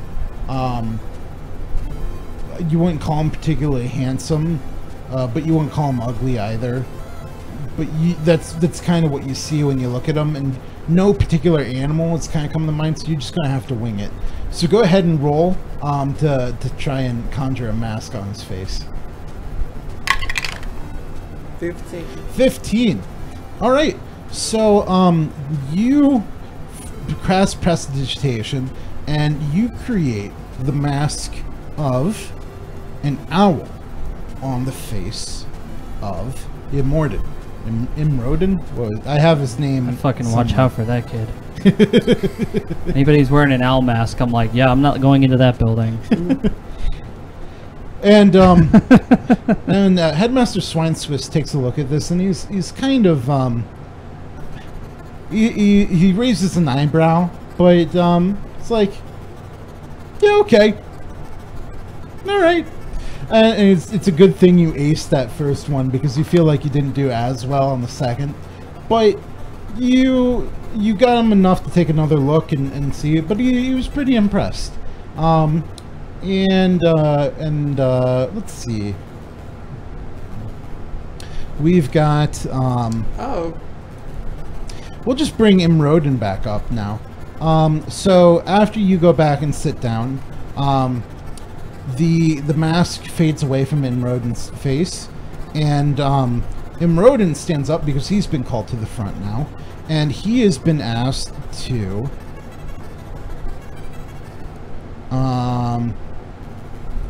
let's see here. He has been asked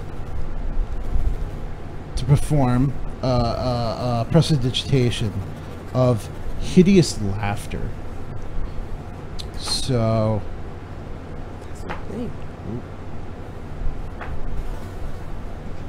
okay. All right, and what he does,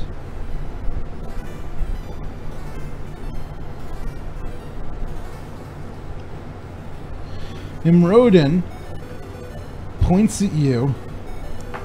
Uh-oh, payback. And you feel kind of your back. All of a sudden, it feels like icy water has been dumped on you, and then warm water has been dumped on you, and then icy water again, and then warm water, and icy water, and warm water, back and forth for about 10 seconds. And it causes you to kind of thrash around a little bit. Go ahead and roll a d20. 6. You fall out of your chair. What do you say, like, when this is happening? Because you're still conscious. This isn't like knocking the wind out of you or like hurting you in any way, but it is affecting you. So what do you exclaim at all? I asked what the spell was. That was it was they're trying to demonstrate hideous laughter. Oh. So what would you say if you were your character? I'm not laughing. You just get up, dust yourself off, and you're like, I'm not laughing. Well, that's good. You're not, but Gilmarie is. And she can't stop. She just thinks it's so funny. Imrodin, pretty satisfied, he sits down, and Headmaster Swineswiss also smiles and gives him a nod, and he's like, okay. So you feel like everybody, that was and the rest of the class is tested in pretty much the same way. They don't bring people into it as much as everybody else has at this point, but it goes on without much note afterwards. And so it was just another a noteworthy day. If you had a journal, you'd probably write about it. But that is just a little day in your magical upbringing, something that you might remember. All right. So let me see here. Make a note.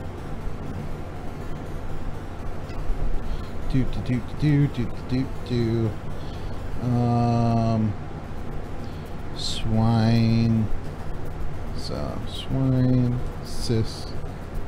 Headmaster Gilmarie,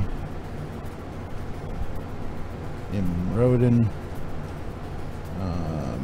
Let's see, charm.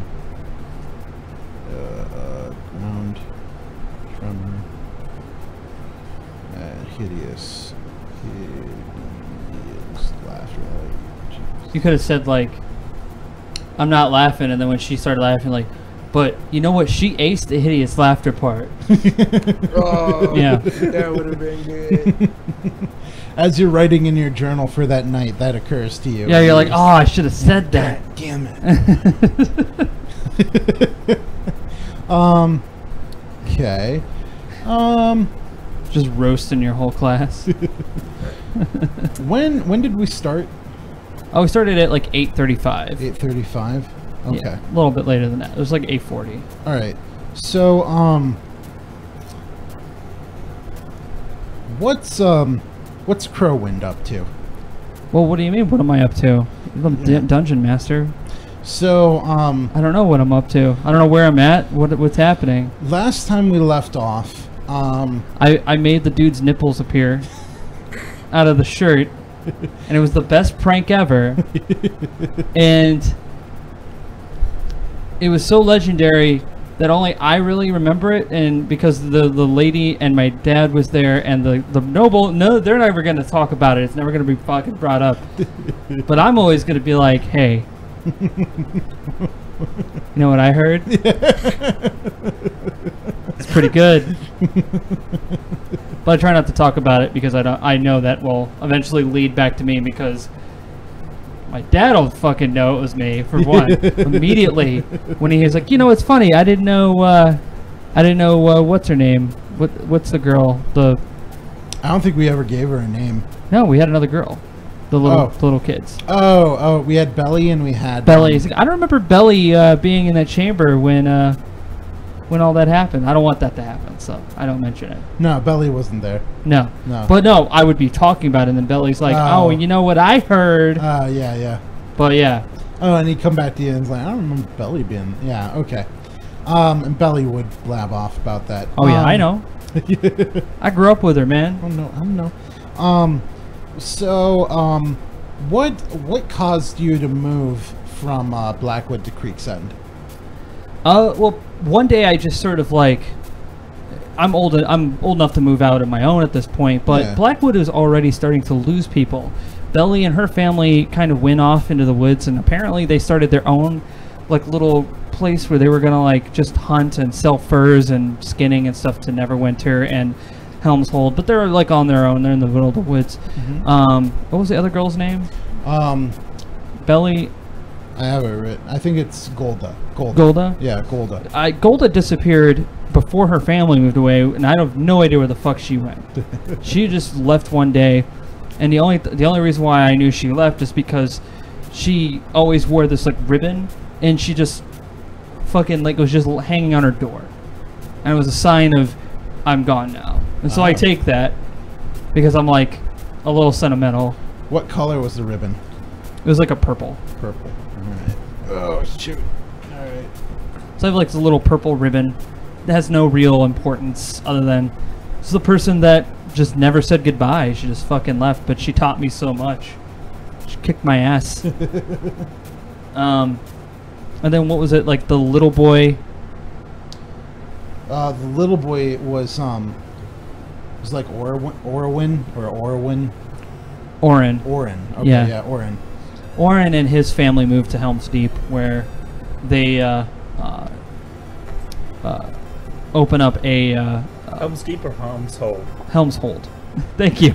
They moved to Helm's Deep, where they live happy lives until it's completely decimated by the Balrog. They go to Helm's Hold, and they open up a tailoring business. Oh, all right. And what was that noise? That sounded like a scream. Is what it sounded. Was it a bad scream? It sounded like.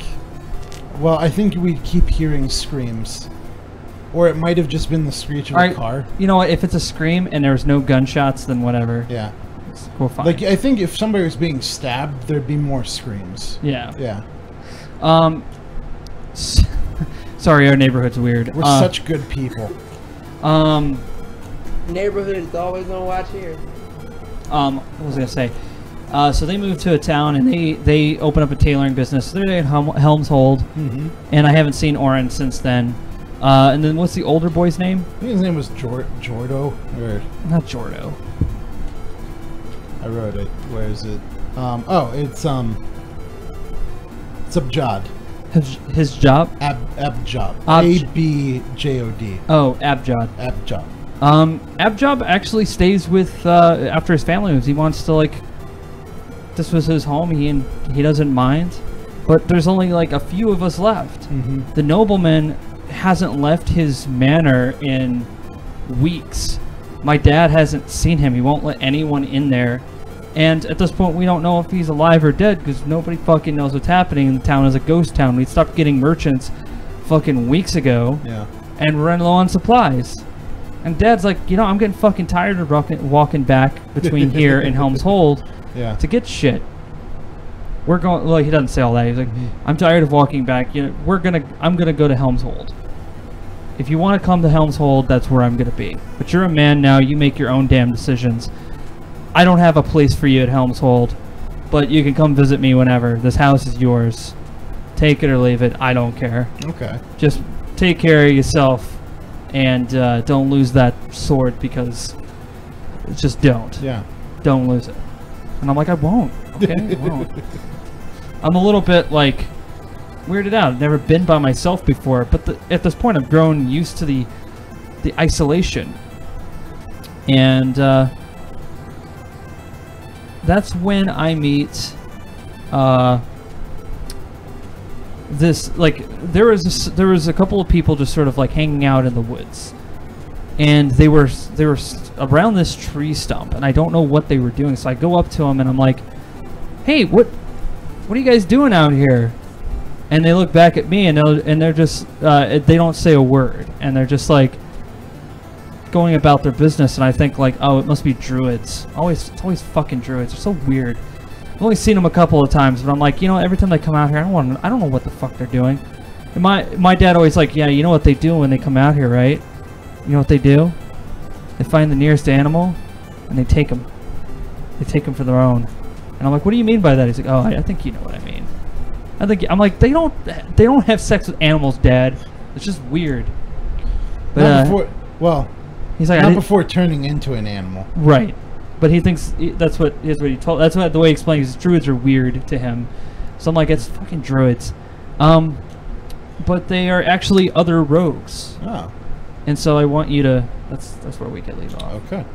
So. Sorry, I just like gave you my own DMing. No, that's pretty much where we need to be right now because. Okay. Because I need to get out of the town. Yeah. All right. So there. Do you want me to kind of roleplay that situation, or do you want to? Okay. So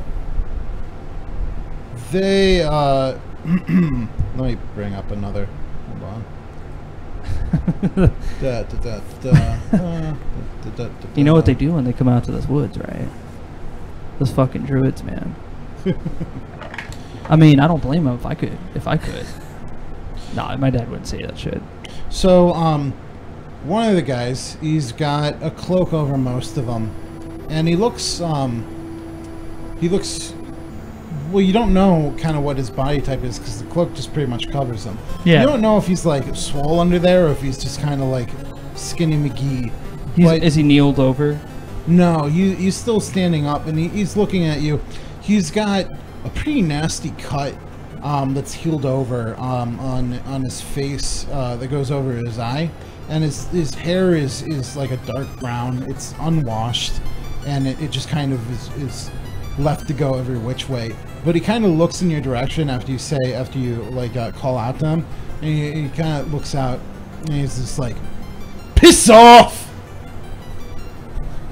Oh, he yells at me to piss off? Yeah. And I yell back, oh, I'm sorry, I didn't quite hear that. Could you say that again? I didn't hear what you said. Out here in the woods. So, you, by yourselves. What are you doing? Go ahead and roll a d20. Okay.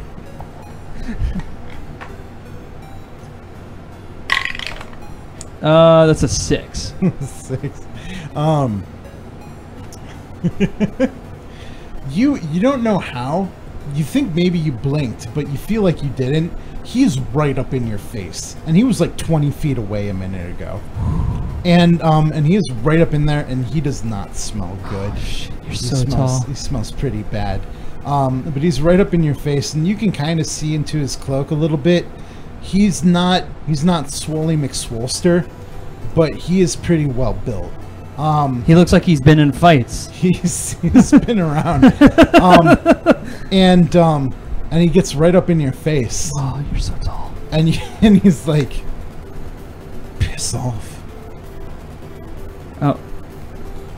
I understand where you're coming from, good sir, but you see, I happen to... He shoves you. Okay, Piss off! Alright, as I slowly back away and I'm like, you know what? I don't want to know. I don't want to know what you're doing out here in the woods. Nor does the town guard, for that matter. As a matter of fact, I won't even talk to him. I won't even mention your name. That's... what did your name was again? Because I didn't hear it. I don't think you don't have to tell me. Go ahead and roll that d20. Oh, I got a 1. I'm fucked. He smiles at you. Oh no. It's like and you actually see, like, normally with a person, and you've probably seen all kinds of types. Normally with these kind of people, they don't really smile because they don't smile with their eyes. They never lived happy lives. They can't. But this guy smiles, and you see it reach his eyes, and for some reason that frightens you even more. But Joker. God damn it, that's scary. It's like he's looking at you and he's like, you're becoming a waste of energy. Now, I know you're the son of what used to be the guards of this operation. But he's done taken off, hasn't he? Left you all alone. With nobody to do anything about it if something were to happen to you. So, piss off. I'm not going to say it again. And I slowly like nod and I turn around and I start walking back toward Blackwood. At least that's what he sees. Because I'm not giving up on these motherfuckers. Are you kidding me? They're doing some cool shit in my woods, and I'm fucking bored. So I get far enough away where I'm like, I've snuck around enough to know I can get past just about, I feel confident I can get past just about anyone. My stealth is pretty fucking amazing. So I get just out of vision, and then I'm like, fucking Naruto run. I'm kidding. I don't do that. But I walk back around. So like they're here. I like come around, and now I'm coming from a different direction. Now I'm sneaking up on them because I'm like, okay. At first I thought, okay, they're just a bunch of people hanging out in my woods. Now they've got my interest. This dude has a smile I've never seen before. It makes me uneasy, but also I'm curious, and I also want to know what exactly are they doing, and do they have any money? Because it's gonna be hard for me to leave Blackwood if I'm broke. Mm-hmm. Nobody in Blackwood has money. I fucking checked. All right. But I wanna sneak back up on them. Okay. So you do that. The dude you talk to as you're walking away, he doesn't make any mention, but you feel like just you walking away and getting out of distance, getting at least out of earshot, satisfies him enough. He feels like he's gotten you off. Okay. What? But they go back to conversing, and it's not very much longer. They maybe talk for maybe 2 or 3 minutes, and you get the feeling that they only got there a couple of minutes ago anyway. And it's not too long, and they start heading off. And to you, like from where you're looking, it looks like they're walking, but they're covering a lot of ground, like really quickly, and you're kind of surprised because you're like, geez, how do these fuckers move so fast? It's like it doesn't even like they're putting much effort into it, but they're basically like it feels like they're moving twice the speed they look like they're moving. But they're headed off toward they're headed off towards the noble's manor. And you tail them fairly successfully, and you get up to the point where you see them, and you know you're pretty close to the manor at this point, and they're in my stomping grounds. Yeah, you've kept a pretty good eye on them. Go ahead and roll that d20. All right, come on, don't give me a fucking 1. All right, I got a 1. So I mean, again, this is confusing because just like with the dude who just closed 20 feet without even looking like he did it, you are, again, you're pretty sure you didn't close your eyes or look away, but they're all gone. Like, they were just there and they're gone now. Go ahead and roll that d20 again. Okay. Got a 5. 5. I'm having like lots of trouble tonight. You're thinking to yourself, it's like, all right, how many were there? Well, when I saw them, there was 2. There's 2 of them. Okay. Yeah. Well, I walked up. It was only 2. There's only 2. Okay. So, they were just hanging around a stump. just hanging around a stump. They were, so you were looking at these guys, and, man, they, like, you don't know how you lost track of them, but you're thinking to yourself, it's like, all right, well, how do you feel? How do you feel about this?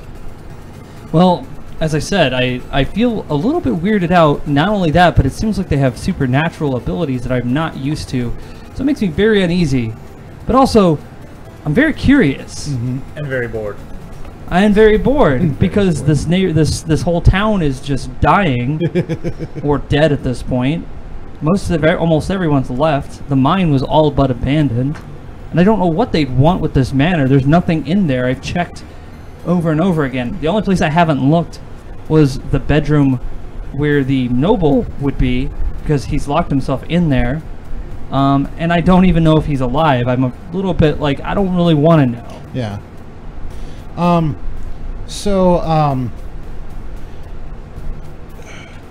You keep heading towards them because you feel like, okay, the only place they could have been going is probably the manor, and you reach the point where they were, and you're looking around. Go ahead and roll that d20 again. All right, come on now.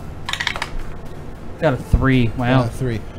Just hitting all the lows tonight. I mean, it just looks normal to you. Like, you don't see anything out of the ordinary. I mean, everything looks a bit more run down because all the help is left. Yeah, of course. There is there's no lights on. All the curtains are drawn. And you're just looking around, and you can't really, like, it's just like another night of casing the manor to you. It's just like everything looks like it was. So what do you do now? Well, I want to go. I want to go around. I want to go into the manor, but I know the safest place to go without getting caught is the cellar. Okay. Because there's nothing in the cellar other than just old dried up wine barrels and just some old knickknacks. But the reason why I like it is because when you're down there, you can hear everyone in the house when they're walking around. So if these motherfuckers are around, I'm going to hear them the best in the basement, in the cellar. There's a door in the back. Okay. All right. So you reach the cellar, and go ahead and roll that d20. 14. 14. All right.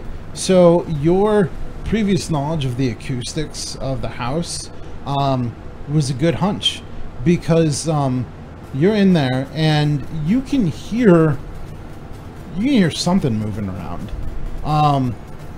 But what's difficult about it is you can't tell if it's just the lord, the noble in the manor, or if it's 1 or 2 people just kind of skulking around. You can't tell, but you know somebody's up there. I do have +4 to perception. Yeah. So I can tell if there are lots of people. I know there are more than the one person there. you Because can his only- help is gone. His help is gone. Basically, you don't know. You from what you hear and from what you've heard before, you know that there's at least one person up there, but you can't tell. You don't know if it's. You can't tell who, but you know there's one person moving around. Okay. All right. So you're asking me what do I do? Yeah. What do you do now? Well then, what floor are they on? Can't tell. Oh, I can't tell what floor they're How on? many? There's like 2 floors, Yeah. right? Which floor is the Manor's bedroom on? The second floor. Second floor. It's fairly faint, so you're assuming it's the second floor. Okay. No. Alright, so I will cautiously go up to the first floor and halt and just listen some more to make sure that I'm absolutely right. Okay. So I roll Yep.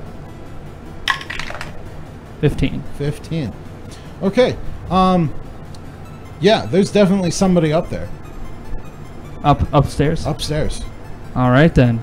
So I make my way up to the stairs, sneaking, of course, knowing where all the creaks are in the stairs, because I've been up there enough. And I go to the source. I go right outside the area where the source is. Okay. So the source of the noise, and you can hear the kind of pacings and the rummagings around, but the door to the noble's room is cracked open a bit, and there's no light pouring out. In fact, it almost feels like light from the hallway is pouring in, like it's just too dark in the room. But what do you do now? Well, I don't want to look into the door because if there's light coming from my hallway in there, they're going to see my shadow. Mm-hmm. I've learned this enough from sneaking. I don't want that to happen. But I definitely want to take a look into the room. There is a knot hole, I'm assuming, from where I had to look through look into his room. All right. Once before. It's only in the one hallway. So I want to look in there and see what I see. Okay. Go ahead. 9. 9. All right. You look through, and there must be a piece of cloth hanging over. It's not obstructing everything, and you're trying as hard as you can, but it's almost like it's obscured the knot hole. All you can really tell is in the middle of the room, it seems like there's just one very large figure. Ooh. All right then. Let's see. It's not moving very much. It's moving a little bit, but it's not like moving around the room. It's just kind of in the middle of it. Okay. Well, I want to sit there and just listen to hear what's happening. I want to see what its motives are. Like, Okay. I don't want to hear it. I just want to listen Okay. and hear what I hear, because there's only one way out of that room. Mm-hmm. And so I want to if I try to go somewhere else, this person could leave, and then I'll be like, oh shit, I missed it. Mm-hmm. So I want to just listen. Okay. Do I roll, or do you? You don't have to roll right now. So you wait there, and after about a minute, you see part of this figure, the lower. One moment. Yeah. Big City Girl is apparently recommending that you put your die in timeout because it keeps giving you roll lows. Yeah, I do. No, it's just because Nick took all the good ones. I out know. Of it. Nick has got the best. I should just have you roll for me. You have to set your DM up because he's so good at rolling. Me and Jamere both got low rolls when we were doing our shit, and then Nick's over here 18, 15, 16. What the fuck, dude?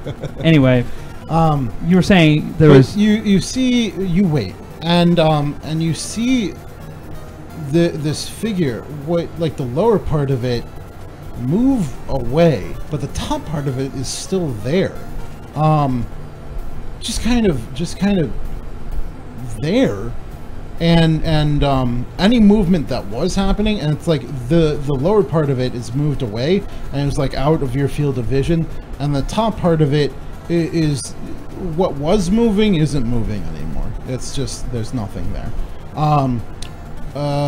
Go ahead and actually, I'm gonna roll this then. Okay.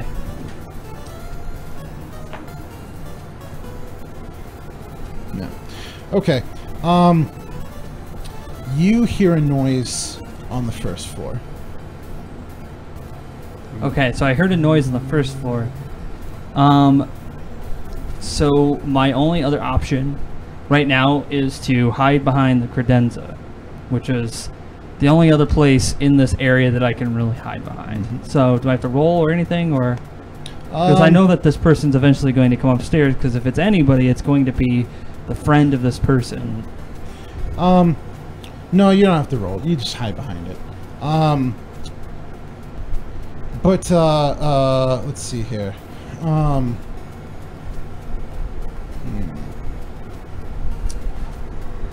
So,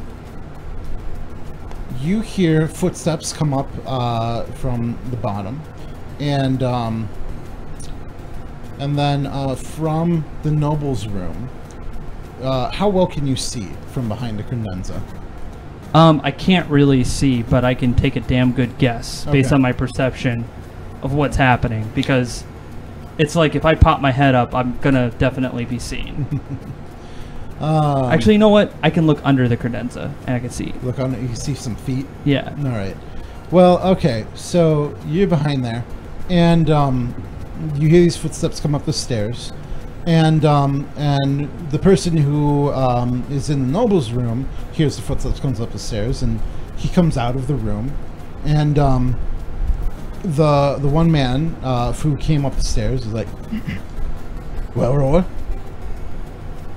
And the man answers, yeah,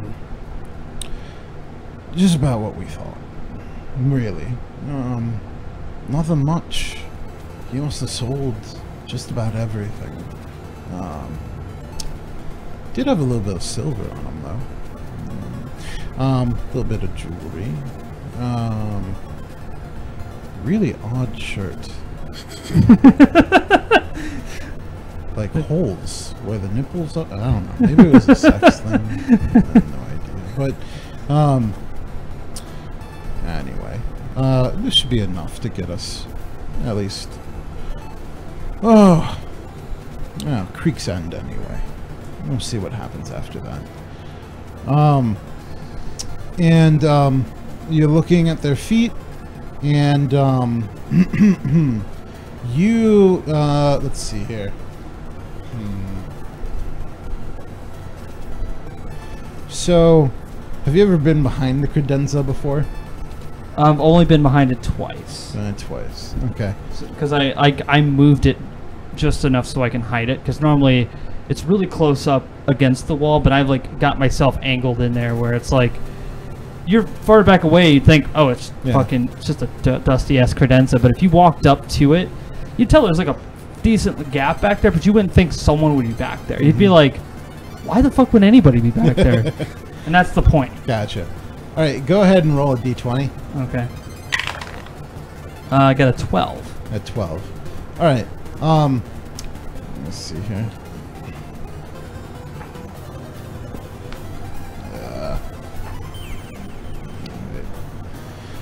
All of a sudden,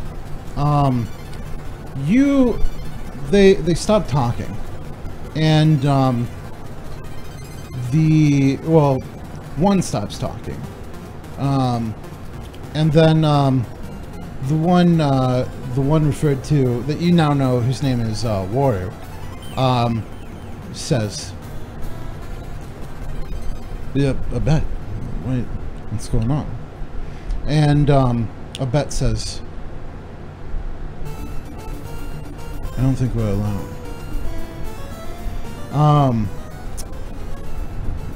And Warrior's like, "What do you mean we're not alone?" And Abet's just like, "This, you know that feeling I get sometimes?"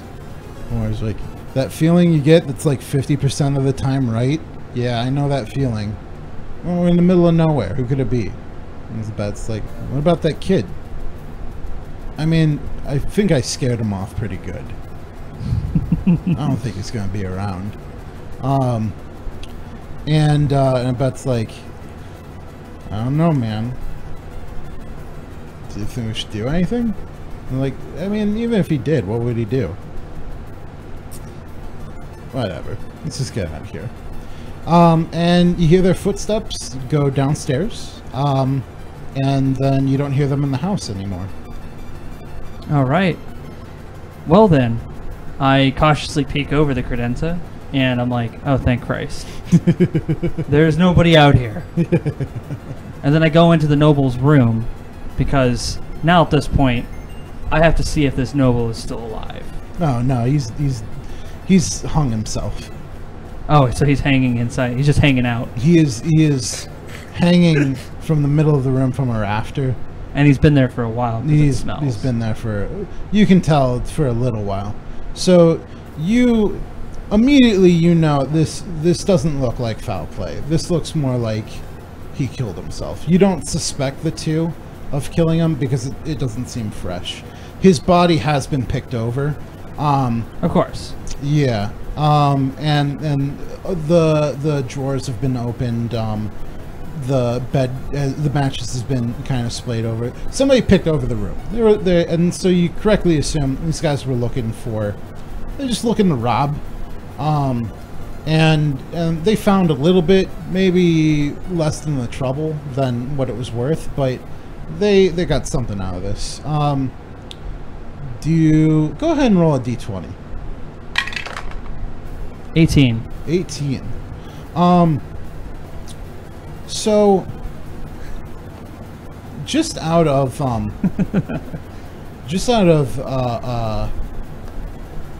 curiosity, I suppose, you look over, and you're looking over his body just to double check, just to make sure everything, and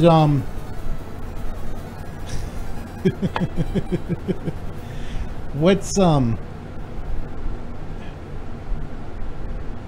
you in the course of you feeling around, let me think here for a second.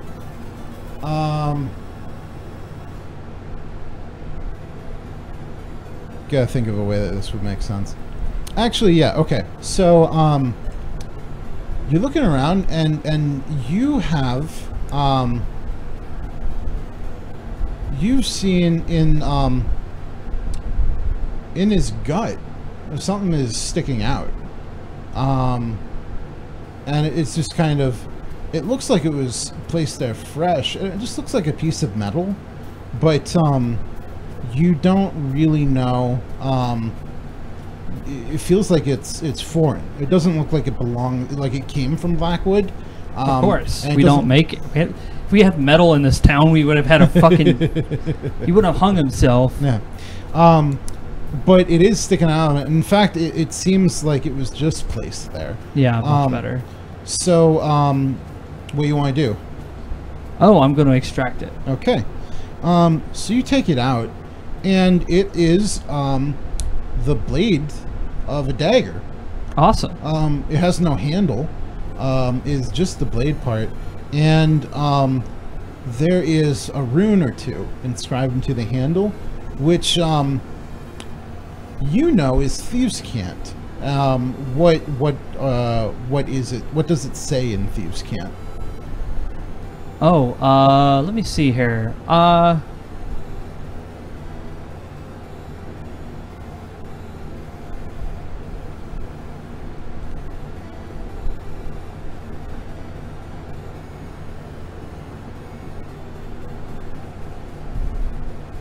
What is hidden shall be revealed. Alright. And I just sort of look at the blade like, huh, that's weird. I wonder what that means. Were you going to do anything else in that room? A-L-E-D. Roll that D20 one more time. Right. 13. 13. There's a desk that has also been picked over. Okay. Scrolls and papers are over it, and it seems like there was nothing in particular. Like, it doesn't seem like much was disturbed, but some of the drawers were left open, and because it's been so long, you take a look over it, and you notice, you take a quick look, and you see no dust in a place where there should be dust, in the shape of a square. Which lends you to believe that some sort of document was taken.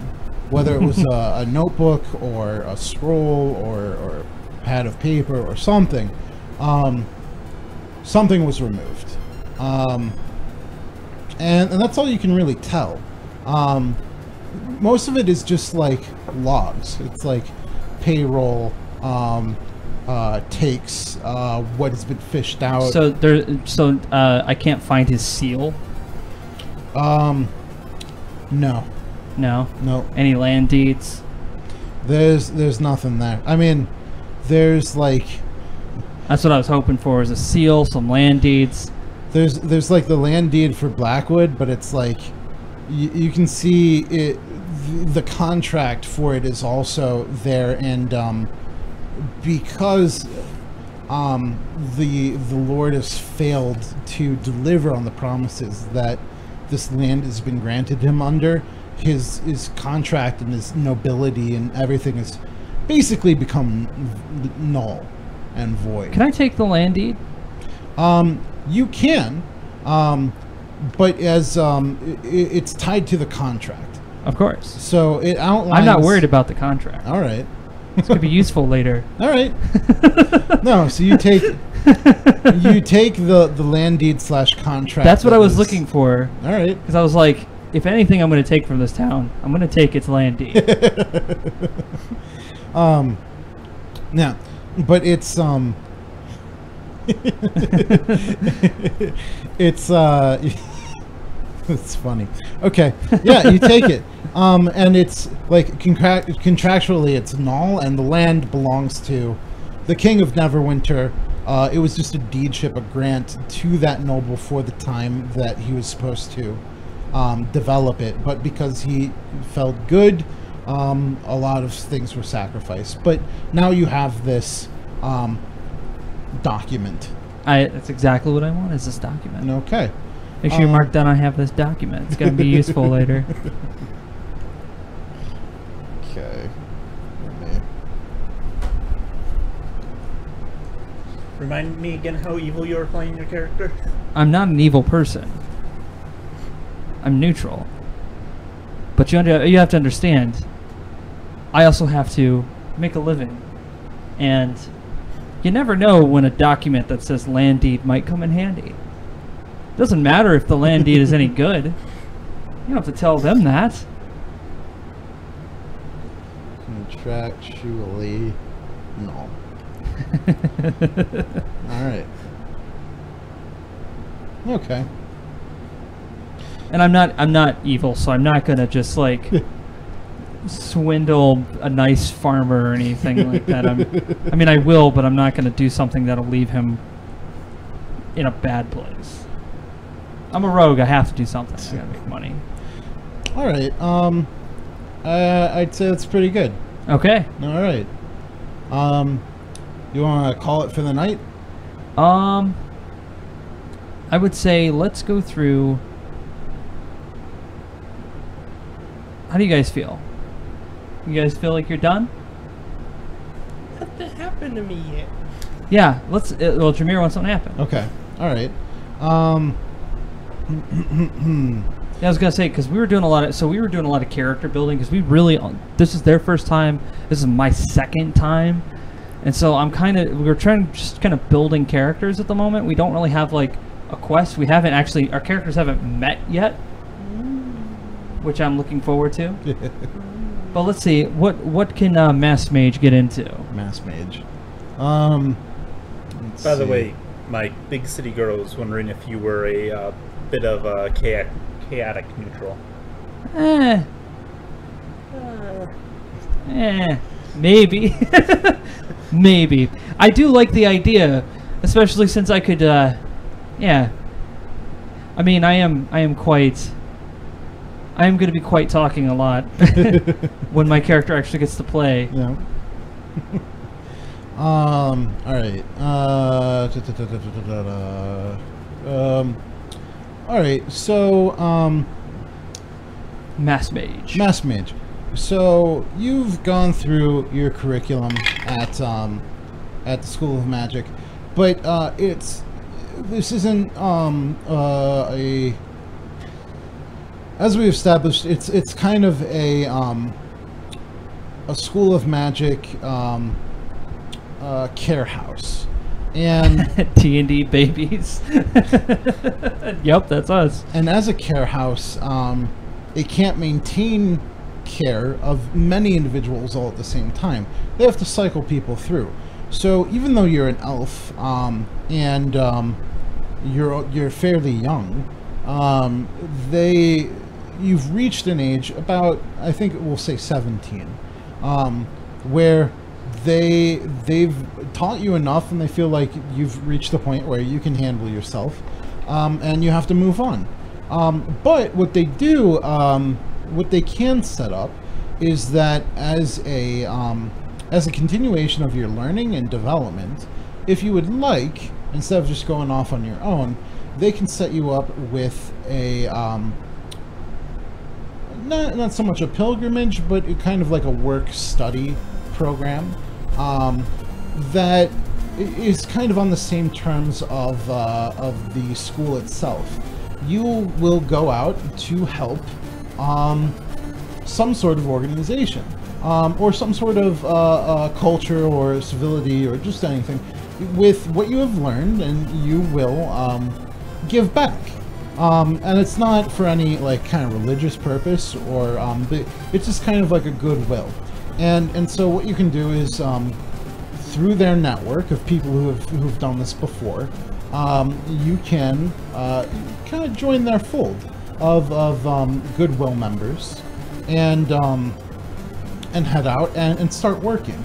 Or you could just go off and do your own thing. Or you might try, I don't know, say your local tavern to see what kind of opportunities are available. But at this point, you're fairly versed in magic. I wouldn't say you're like 100%. You have a spell book. You know where to look and what to find in magics. But you're still you're moving on. So tell me, like, what kind of where do you go next? You have graduated. You're being kicked out. What are you doing? He's gonna stop at the tavern, but he's thinking about going on a goodwill mission. Going on the goodwill tour. Okay. So let me write down some things real quick. Okay, back to you. Where's my pen? There it is.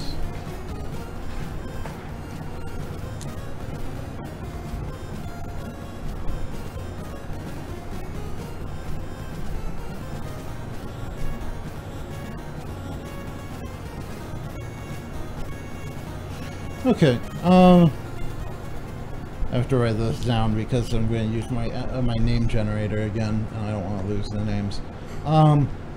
Okay. So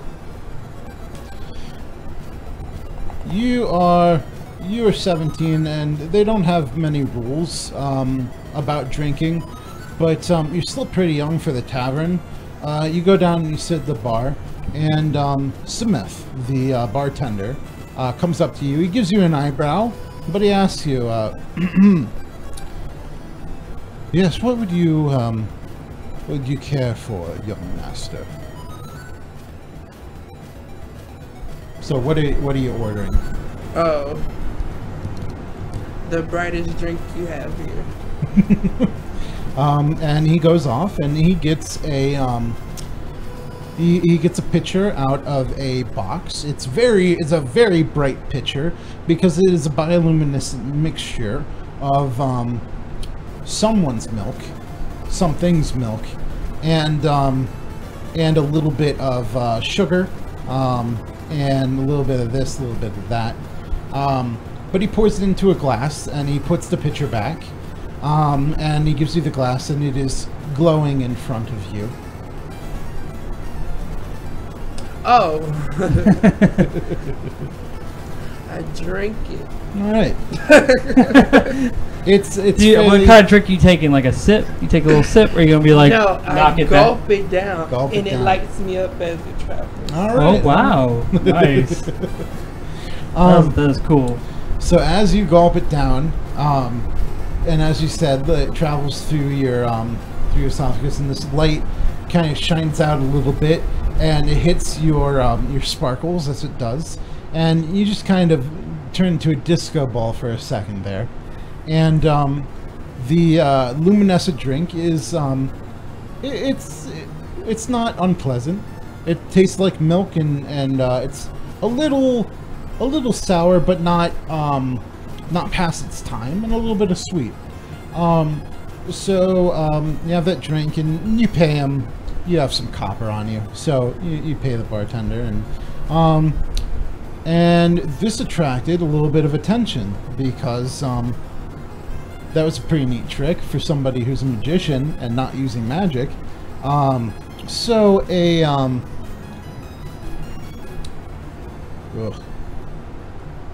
oh Jesus! So I used this name generator, and the name it gave me for this male human is here. No. So here comes up to you and he's like, what was that? What did you just do? Why are you all sparkly? Are you drunk? Yes. Why are you all sparkly? Like, you know the school's here, right? Yeah. That was. Can you do that again? What are you? Hey, it's Simon, Smith, Placey, fucking bartender, come over here. Give him what you just had again, and give me one too.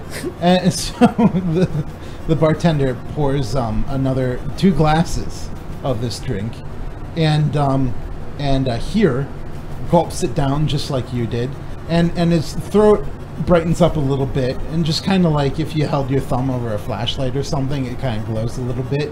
And then he does that, and then he looks back at you, and he's still got kind of a little bit of glow coming out of his belly, but he looks back at you, and it's like he's looking at you expectantly. You have to pay me first. Well, he paid for your drink. The trick costs too.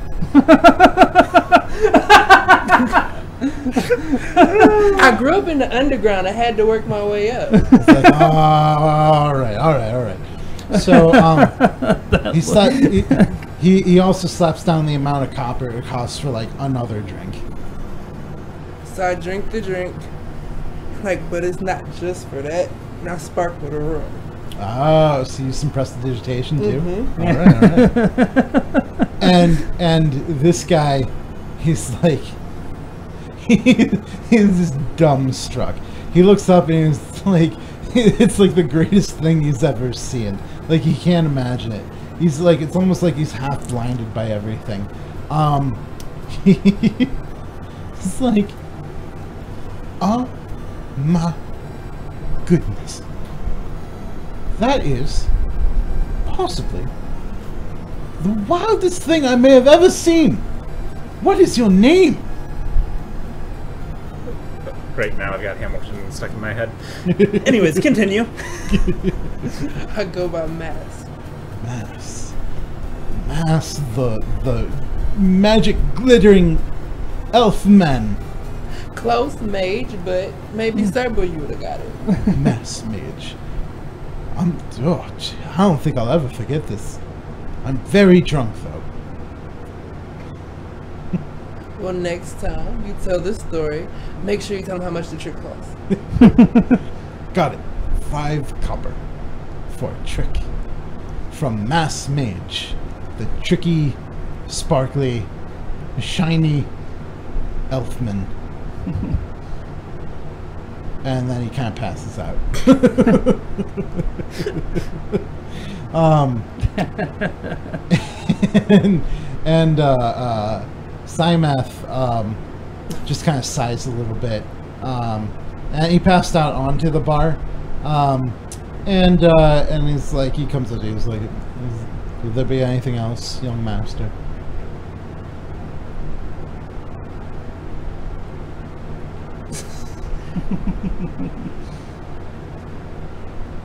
I feel like I'm supposed to make it like a bigger story. No, you can. No. You're just doing. No, you're good, man. This is fucking cool. Oh, I give him my card. I tell him to wave this when he wants another trick. Oh, okay. And wait. Do you hand him the card, or you go with like the magic? I'm taking the guy's wallet. Which guy's wallet? The drunk guy. The drunk guy. So you go ahead and roll a d20. Oh yeah. Why do I feel like I'm going to be the voice of reason in this group? You have to be. One. It's not gonna work out.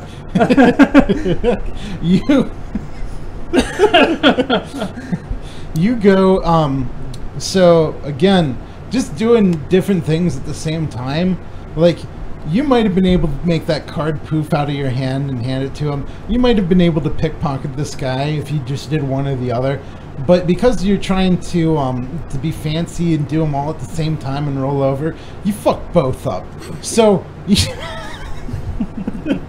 you start patting this guy down around, and you're trying to put his hand into his pocket, but your hand actually goes into his pants, and you're trying to make your card appear out of you're trying to make your card appear out of your hand, but what actually happens is the card appears in your other hand where it's in his pants. It's just in your hand, but it still kind of poofs, and his pants just kind of puff up a little bit, and then in your other hand is just like nothing, and you got this big smile on your face because you're about to be like, I do shows. and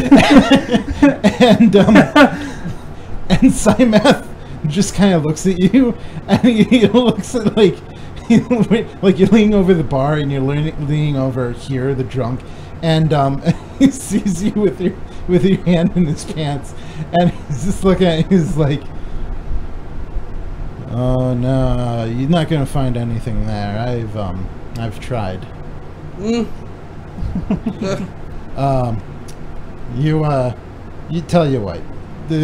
Okay. Seriously. I'm like, where do we go from here? Seriously. Okay. You know pickpocket, but no pickpocket. I can see that. I was fair trade, no robbery. I was gonna leave a trick, take a check. Wait till you get to know me. You could be the distraction. I could be the pickpocket. And Nick could come in and be the good cop and be like, "Hey, what's going on in here, guys? This is not right." I'm following the and then we sneak out the back while he's trying to be virtuous, but then we meet up later and we all three split the profits. Because that's the thing. It's like, well, I gotta eat. You gotta have a straight guy. No, I'm just messing around. Go ahead. He's your Gatsby. No, he's like, all right. I see. See, you know, pickpocket, but those were pretty impressive. You look the part anyway. I can see you were attempting to give me something. You want to try that again in the non-magical way? Fine. So you get out a card from your satch, and it takes you like 2 seconds because it's just deep in there. It's like you usually don't have to. You just poof it. Like you conjure it, and it's fine. But no, you get it physically this time. Just almost annoys you a little bit because it's magic. Like fuck. But you give him your card. And what this is like oh. So you there aren't phones. I'll help you. And there aren't like stones, but they have like stones of far speech or whatever. But what this is like it's been enchanted not by you, but by another wizard, the card maker, But what it is it's a way of getting in touch with people, and so being a bartender and being versed in things, he understands. If he taps this, you'll get you'll feel it. And what did you talk to the enchanter about? What you would feel when and here's the other thing is like you have different feelings for different cards. Because you need to know, you have to remember which cards you gave the people and which feelings. That way you know if they're calling you or they're trying to get your attention, who to go to. So what's the feeling for this card? So like when he taps this card in the right way, what do you feel that lets you know that you're supposed to come back to the bar or that he has something to tell you about? The laughing brightness right here. Okay. You give him the card, he taps it, and he sees the brightness, and he's like, oh, all right. So, and he tells you, look, I'd like you to perform here every once in a while. Don't know if you're on your Goodwill tour yet, or if you're going to do that at all, but if you're looking for some spare money, some pocket change, something to live off of, you'll always have a bed and some food and a little bit of copper if you come perform here. And let me tell you, you don't have to rob to make money, kid. I mean, look at me. Here I am, serving drinks to strange people who want to get drunk all the time. I've depressed myself. Anyway, I'll keep in touch. I want to say that I've been shiny for a long time, and I've been put out in this world to make my way. If I'm going to offer brightness, I'm going to charge it. So I had no intentions of ever stealing from you. That card is a favor, and I was just paying in advance. He flicks you a silver piece. 2 favors. And he's like, I'll see you around, kid. Yeah, you will. All right. Write that down. That was a good interaction. I like that. It's good. Bartender. What's his name? Simath. Drunk. Here. Performing sparkly magic at bar. What's the name of that tavern? Oh. The hideous laughter. Oh, okay. All right. Yeah. Hideous laughter. On theme. I like it. Okay.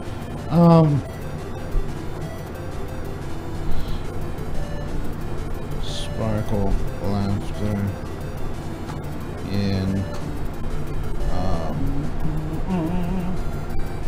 lower right torso. What was the name of that drink?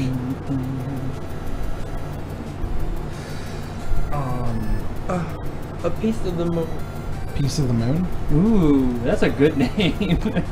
Piece of the Moon. Bio. I like phrases, apparently. Luminescent. Everything was a phrase.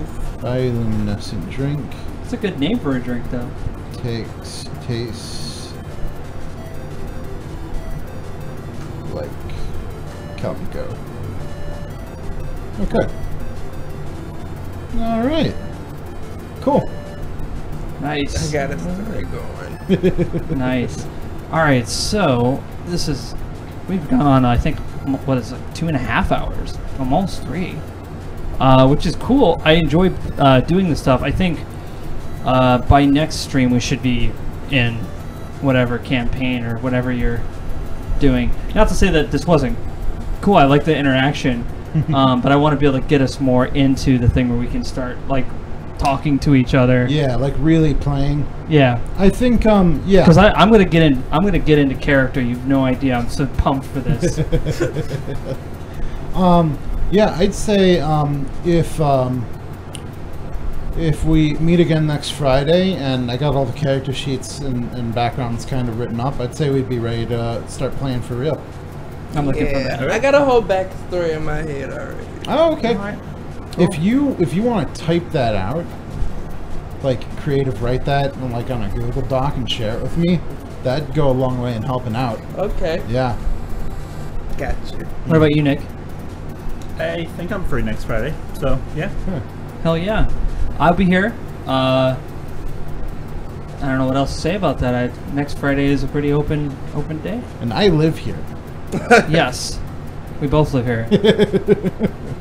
Just so you guys know, Michael is actually over there on the couch. He's just I got a webcam set up so he can, the Heckle couch camera. Do me a favor, feel that camera. Just feel it. Right? It's pretty warm. Yeah, why? What the fuck? I mean, there's a light in there. Infrared. Your eyes are pretty big on the stream now. Ah! Anyway, See? But there they are. can't wait to see what kind of game you come up with. Hey, turn that around. I'll point that over here. You broke the illusion. No. We're just going to be doing, we're doing the basic, the beginner D&D campaign, the Minds of Fandelver, which is like everybody should be fairly familiar with. But yeah, if when we start going into a campaign, that's the book I got, and I figured that'd be a good place to start, like with where everybody else starts in the starter set. All right. Cool. Got to get my fix. We lost our DM, is what Big City Girl says. Oh shoot. But that's actually Michael's second time DMing, and it's pretty awesome. I'm doing. And by second time, you mean second session, because that may mean different things to different people. Oh yeah, second session. Oh yeah, so it's like, Yeah. out of the times where I've acted as a DM, this is the second. Like for reals, where I tell people to roll things and come up with shit. This is the second. I do a lot of thinking about it. I've even responded to a couple of posts on the Reddit D&D. No. Those are like the only thing. Like if there's anyone, you'd take a look. That's where I consistently post. But I was a big fan of, or am a big fan of the Adventure Zone, if that's familiar to anybody. And they had a big D&D campaign, and now they do. Now they're doing a. I think it's a. It's not called Monster of the Week.